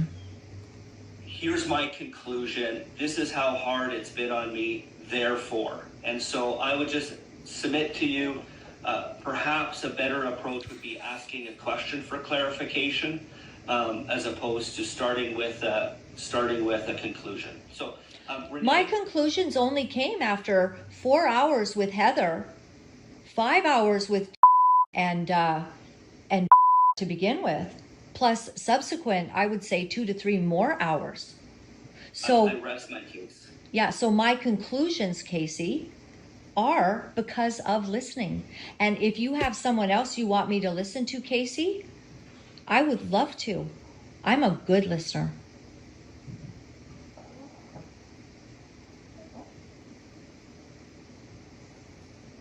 So may I speak to the question of what we're going to do about it? Yes, Hal.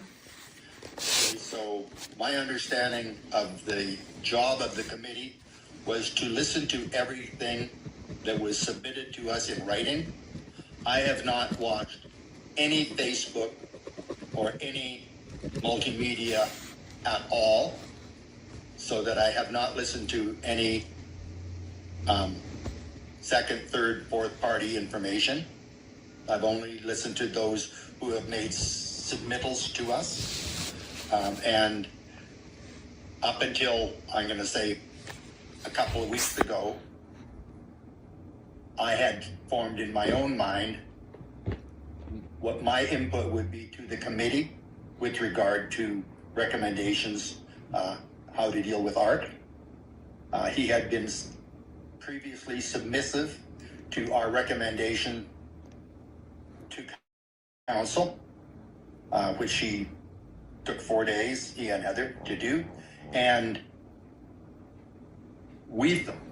I believe we thought as a council a couple of weeks ago that we were about ready to submit a recommendation to art, when then a whole bunch of other stuff came up. And then we said, okay, we have to stall now. We have to listen to the rest of the information.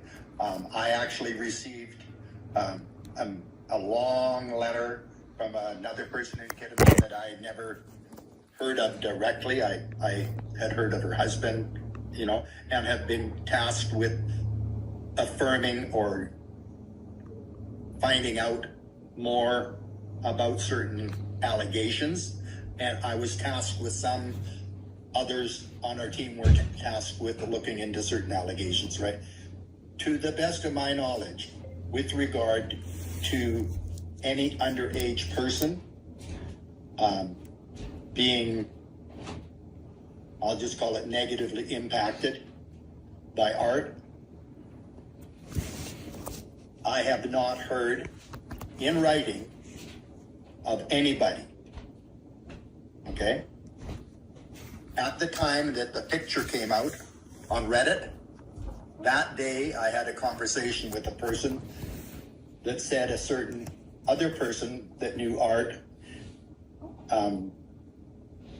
accused me of covering up child molestation. I got the person's name, I got the person's phone number, I immediately texted him. And he would not communicate, he just went dead, right? He was not prepared to say it to my face, was not prepared to even explain anything about it. So I just had to leave it, right? So yours is the first time that I have heard any direct,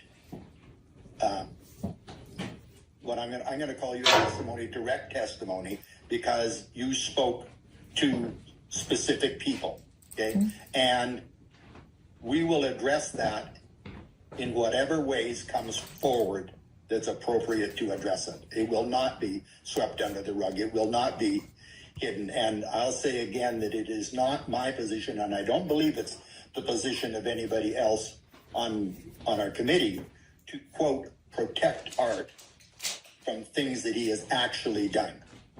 Our job is to discern what's true and what's false to the best of our ability, and then deal with art as we believe is appropriate. And because I am on his board, these days he calls me his chairman, it will be my responsibility to give that direction to art, and it will be my responsibility to report it to our church family. Brose said he was the only committee member who'd seen the photo, so he answered Tyler Thompson. The nature of the butt picture, although egregious, was not sexualized to the extent that I would say that it was grooming. I wonder if Brose thought that the photos in the steamy shower were egregious enough. I wonder if maybe if that would matter.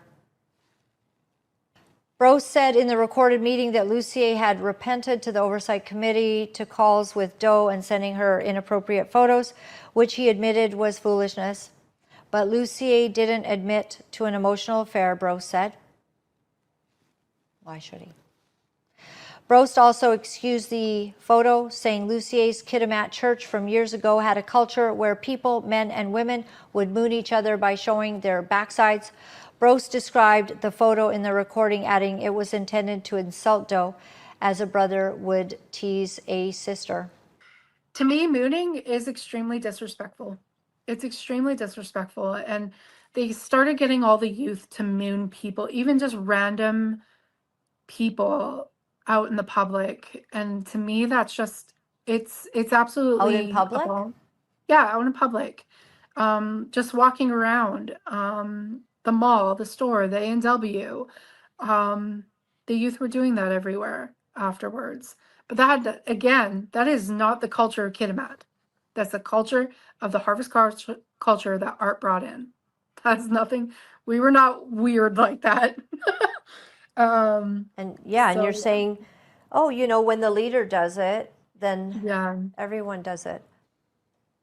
This is the stage in Winnipeg where I was also on, having had no idea that the pictures that are being talked about had been sent to a married woman, and anyone who participated or helped in any of these meetings, other than, I suppose, Mark Brisbois, maybe Barry knew, maybe Steve Holmstrom knew, I don't know. I don't know if they shared it all that, this had happened. But many people stood with Art on these pulpits. Brose told TRR he resigned from the Oversight Committee a few months ago, made recommendations to Lucier's board, but has no further comment. Those recommendations, we have no idea necessarily, I don't think, what they are. Maybe they can post them. There was supposed to be a report coming from Casey Brost and the team because of their 1,000 hours of investigation that no one knows what was investigated or what was found. Clearly, all of the people that I ended up talking to had not spoken to the Oversight Committee. Salem finally did. Doe said that she also told Wendy Lee, another member of Lucier's Oversight Committee, by phone about the photo, but Doe said she didn't want to send it electronically to her, concerned about the sensitive photo getting into others' hands. Doe said Lee doesn't live close enough to Doe to arrange an in-person meeting around work schedules. Doe said Wendy Lee initially cried with Doe, but later had a different reaction. Not only did Wendy Lee cry with Jane Doe, she prayed for justice to come down on the head of Art Lucier. Not only did she cry, but she prayed a powerful prayer that God would deal with Art Lucier, because in her heart, Wendy Lee knew this was, let's use the word, egregious. And they prayed that God would intervene, that something would come to light that would help Art Lucier to get over his wicked ways. In the recorded meeting, Lee called the dynamic between Lucier and Doe an emotional affair, and that Doe should also take responsibility for her part, which she has, by the way. This is the thing that's so powerful about Jane Doe's testimony, is that in order to really come clean before God for everything, she needed to go to her husband, repent, and deal with it in tears and sorrow for what she accepted, for what took place, for the victimization, the clergy victim abuse that she endured, and that she wishes she had responded differently. TRR reached out to the Oversight Committee for comment but received no response. Doe said she confided in Louise Popplestone, then a Canadian firewall leader. Popplestone told TRR she'd begun hearing stories about Lucier's treatment of others, but Doe's story pushed her to leave the ministry. Others have left. People are talking. And Art Lucier is telling everyone not to read the Roy's report and not to watch the truth coming out on YouTube. In the coming months, survivors and whistleblowers started a Facebook page, wrote an open letter calling for an investigation, and shared their stories with each other. Some also wrote to the Oversight Committee.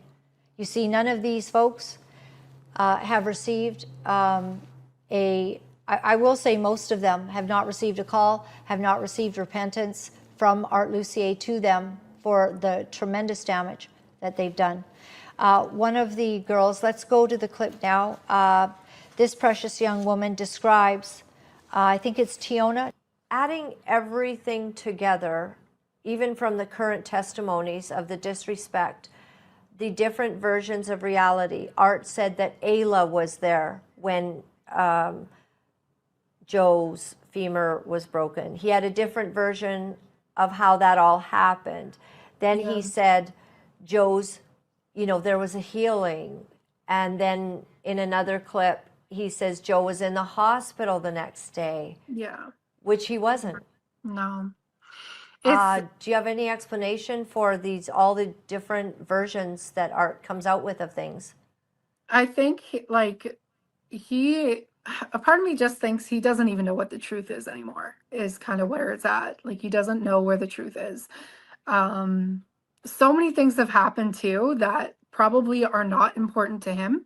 So he doesn't remember it, right? Like, because when something like your pants being pulled down in front of all your friends, including your underwear, you're going to remember every single detail of that. And I think Art simply didn't care. So, stories like that, he's not going to remember every detail because it wasn't vivid. It wasn't important to him. So to be clear, Art Lucier has not gone back and repented for his actions, for the wounds, for the many who have been hurt. And take a look at this clip. And this is with Michelle Harker and what she noted in the days when she was there with Art. A lot of these young girls had no dads, and just admired him, looked up to him, and just wanted that attention because they didn't have a proper attention. And so there was a few incidences, a couple that I had spoke to him about, just like his inappropriate behavior with these young girls, wrestling with them on the lawn like he would with the boys, or, he took off his belt one time and started spanking this girl on the butt. Just really, if I could describe Art, it would be reckless. Right from the day one, he was always reckless in his behaviors, in the things that he did, not really looking at the consequences of things, not looking further ahead. And so even the one girl that is actually one of the victims, I had witnessed multiple times of him driving her home late at night, by herself. And I approached him and I said, listen, this isn't wise. This isn't wisdom. What are you doing? This is a young girl and nobody else is there to keep anything accountable. I spoke with Heather about it as well. They both didn't take the counsel. They decided to make foolish decisions and continue to allow it to happen. And, even with Art's prior record of, cheating on his wife, not just back in college, but there was two other women who I'm not going to name, but that happened in the Pentecostal church before they left the church. One more clip from Michelle Harker, and this goes to the state of mind that Art Lucier was in when it's exactly the time period that the allegations that are now facing him in the Supreme Court of Canada in a civil lawsuit. This was the time period. And this was what Michelle Harker observed about his state. We were in the Congo. I'm not sure what year it was. I've taken many trips, maybe somewhere around 2009, maybe it could have been. But I remember him and we were down by the lake and we were just chatting. It was early in the morning and we were outside so everybody could have seen us, but we were just kind of stepped away from some people. And he asked me, he's like, do you see the spirit of lust on me? And I said, I didn't want to say I still do. I thought it'd be safer just to say I had. And I kind of brought up an incident that I felt was inappropriate and I could feel that operating. And he confessed to me and said, yeah, it's actually been chasing me. So that he had been struggling with it, a spirit of lust. And so it was just one of those honest moments. In all of the interviews that I did, one of the most stunning moments was when I interviewed Rose. And Rose had worked with Heather and Art many years ago.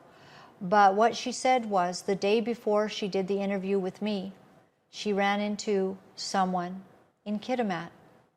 And it was a young woman that no one had believed all those years ago when she said that she was being sexually assaulted. And these are allegations.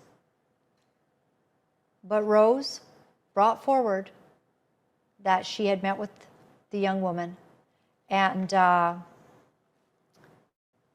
young woman still has a voice.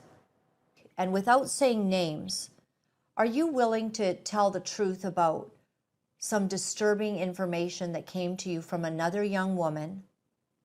And you admittedly thought that couldn't possibly be true, but she disclosed information that now quite possibly you can see in light of the other allegations that perhaps this was true. Yes.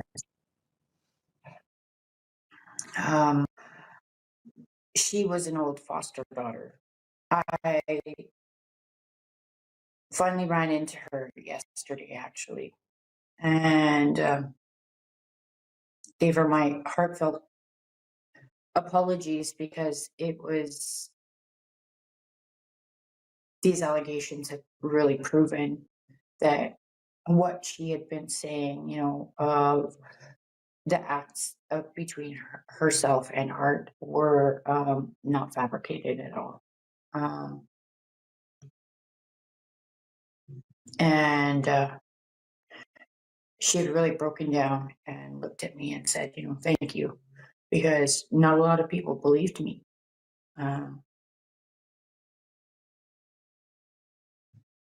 And all I could do is apologize. She's a very, very broken soul right now. Needs a lot of love because even today, these events still haunt her.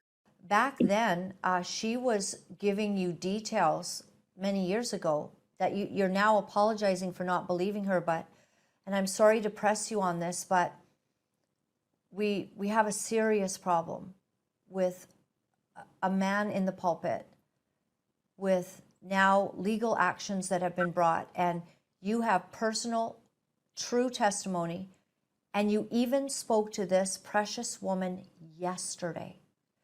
And you're stating that many years ago,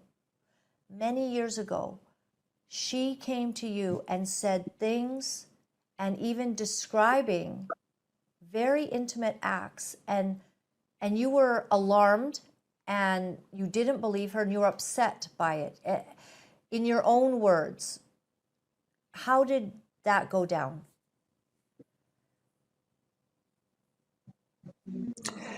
Well, we had been sitting around, my older and I, and she came by and she just started describing some of the acts that they had done together, and my roommate really had to tell her to stop because it was to the point where you felt very sick, and it was that was at the point where we had actually had to tell her to stop. It was like we just couldn't see that happening because we had glasses on when it came to art. I don't know. It was very, very sick, some of the things that she said. And it's proof now even that she is as messed up as she is right now. Would you give her our love? She's very much stuck in her addiction. Well, I will for sure. Yeah. These are real people with real stories. And what happened was that Jane Doe's husband, in hearing these stories, Doe's enraged husband wrote a letter to the Oversight Committee in March calling for accountability for all the victims. He included testimony from his wife and a letter of support from Bonnie. And that letter, if I can just say, is right here. I have told my story over and over and over again. You have all heard my story multiple times. When will it be enough? You all know what has been happening. You have been calling me and all the others liars despite you knowing the blatantly obvious truth. If everyone is telling you the same story, there comes a time when you need to look at the common element, Art Lucier. You need, as an oversight committee, to look at his behavior and address it. You need to have oversight. Stop covering up for this man who has been abusing people for years and getting away with it because nobody will hold him accountable. If the people who are meant to do just that won't act, what right do you have to be in any kind of oversight role? You cannot oversee anything if you are blind to the truth. When I talked to Wendy in December 2024, we prayed and cried together, and she called down the judgment of God on Art. Now she is saying the allegations of Art having any sexual interest in me are not credible. What changed her mind? She said one thing to my face and another behind my back. I thought she was my friend and had my back. I trusted her and she betrayed me. Casey also refused to believe me from August 2024 after I told him about what had happened. He said that Mark had told him it was not enough. He tried to downplay it like nothing happened. It was business as usual. This was the case until one day before the Zoom call between Laura-Lynn and the committee when Casey decided to get to the bottom of the Reddit post. All of a sudden, because someone was standing up on the Oversight Committee and calling them out, or standing up to the Oversight Committee and calling them out, they were entering damage control mode. Because for at least the last 9 months, people have been speaking out and the committee had refused to acknowledge them and listen to them. And I just want to say here that what happened was when another pastor found a picture on Reddit, Art Lucier said that is Jane Doe. And she said, no, I did not do that.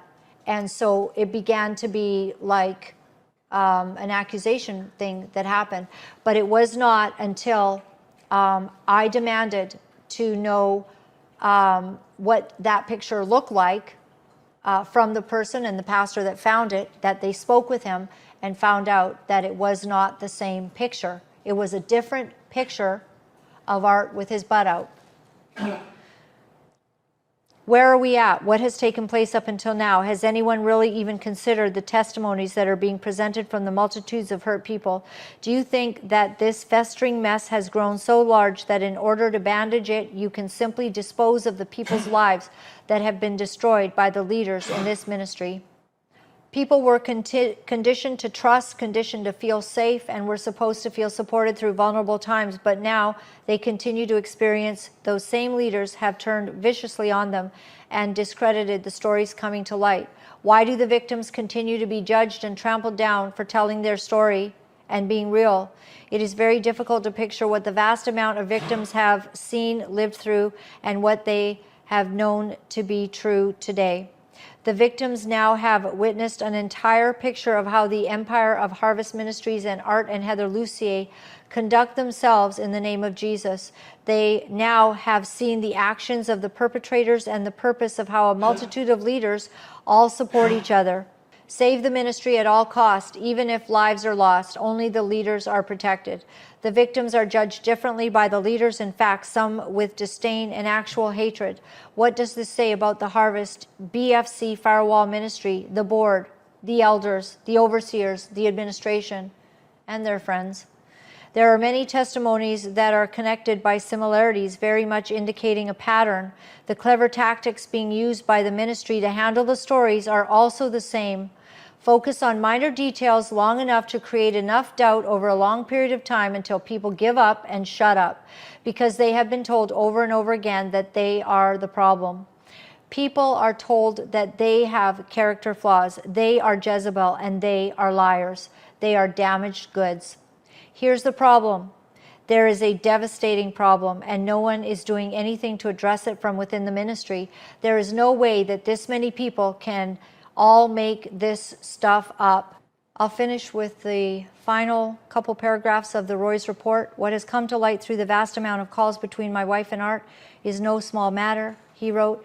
Art was someone that Jane Doe and I totally believed in, followed and supported, but now learning of the devastation of years of his actions to so many others has broken me, shocked me to my core. This has totally broken all trust. Art was grooming my wife at a time when Jane Doe and I were struggling with many issues, and the crazy communication that was going on was absolutely not what I would have expected. Both of us are victims. We know the firsthand, we know the truth, so don't lie. One of the things that Art Lucier said in his video yesterday was he talked about a word that he's received from Tomi Ariyomi. Let me tell you something. There has been serious allegations made against Tomi Ariyomi. And Art says that he didn't know him and hadn't met him. I don't know. I heard words about somewhere else that they were, and there was another word for one of the employees of the Harvest at a Tomi Ariyomi event. I've heard about potential monies that have been donated, and would love correction on that. That would be excellent to know that there were no monies that were paid to the organization of Tomi Ariyomi.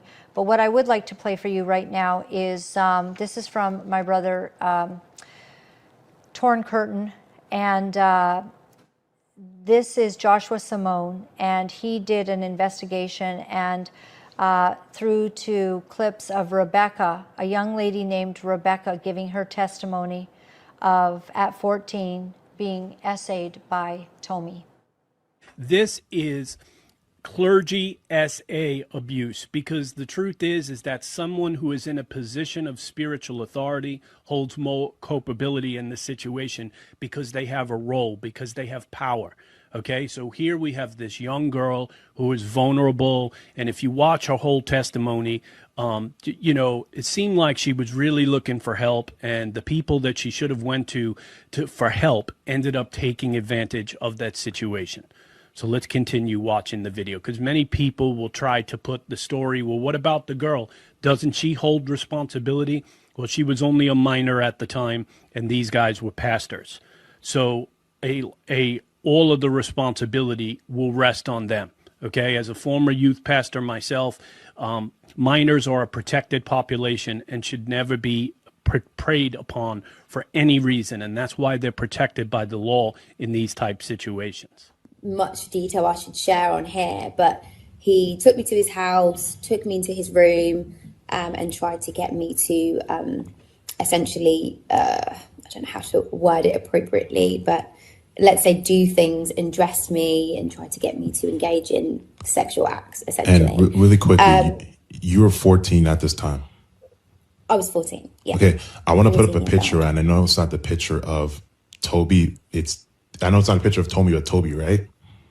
It's Toby that's in the picture with me. Okay, so I just want to put up this picture just to show how there's connection, there's history between, you and the brothers of knowing them. And how old are you that age in that photo?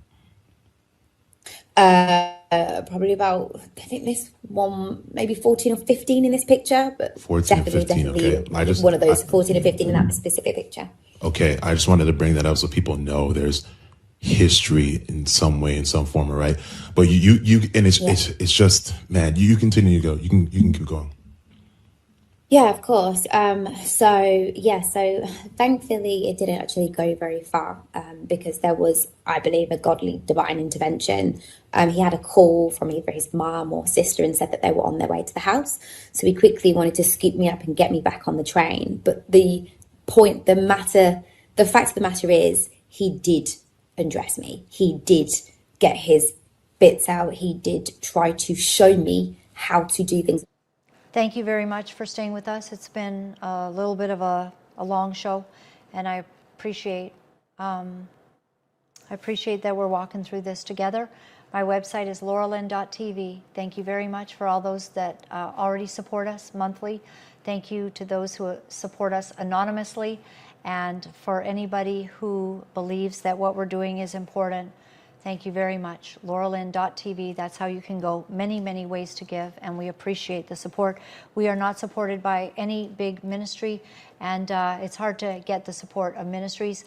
So what we do is we speak the truth, and we pray that God will help us to be able to sustain it. I'm going to leave you today with Isaiah 5, and the scripture says, "Woe to those who call evil good and good evil, who put darkness for light and light for darkness, who put bitter for sweet and sweet for bitter. Woe to those who are wise in their own eyes and clever in their own sight. Woe to those who are heroes at drinking wine and champions at mixing drinks, who acquit the guilty for a bribe, but deny justice to the innocent." God bless, and we'll see you again. You know, it's not easy to deliver the truth of what our sick world is doing, but for some of us, we feel that we have no choice. Because if we are silent about these abominable things, then we are letting evil go unchecked, and we cannot do that. For those of you wonderful people who are writing me and are sharing your encouragement, I am deeply grateful. Thank you for all the letters that you've been sending. Thank you for the donations and the support. I found out that in order to speak the truth, you have to become very, very strong. If you would go to my website at www.lauralynn.tv, you'll find all of the ways that you can contact me. Remember, my friends, all is well. All is well. Thanks for joining me.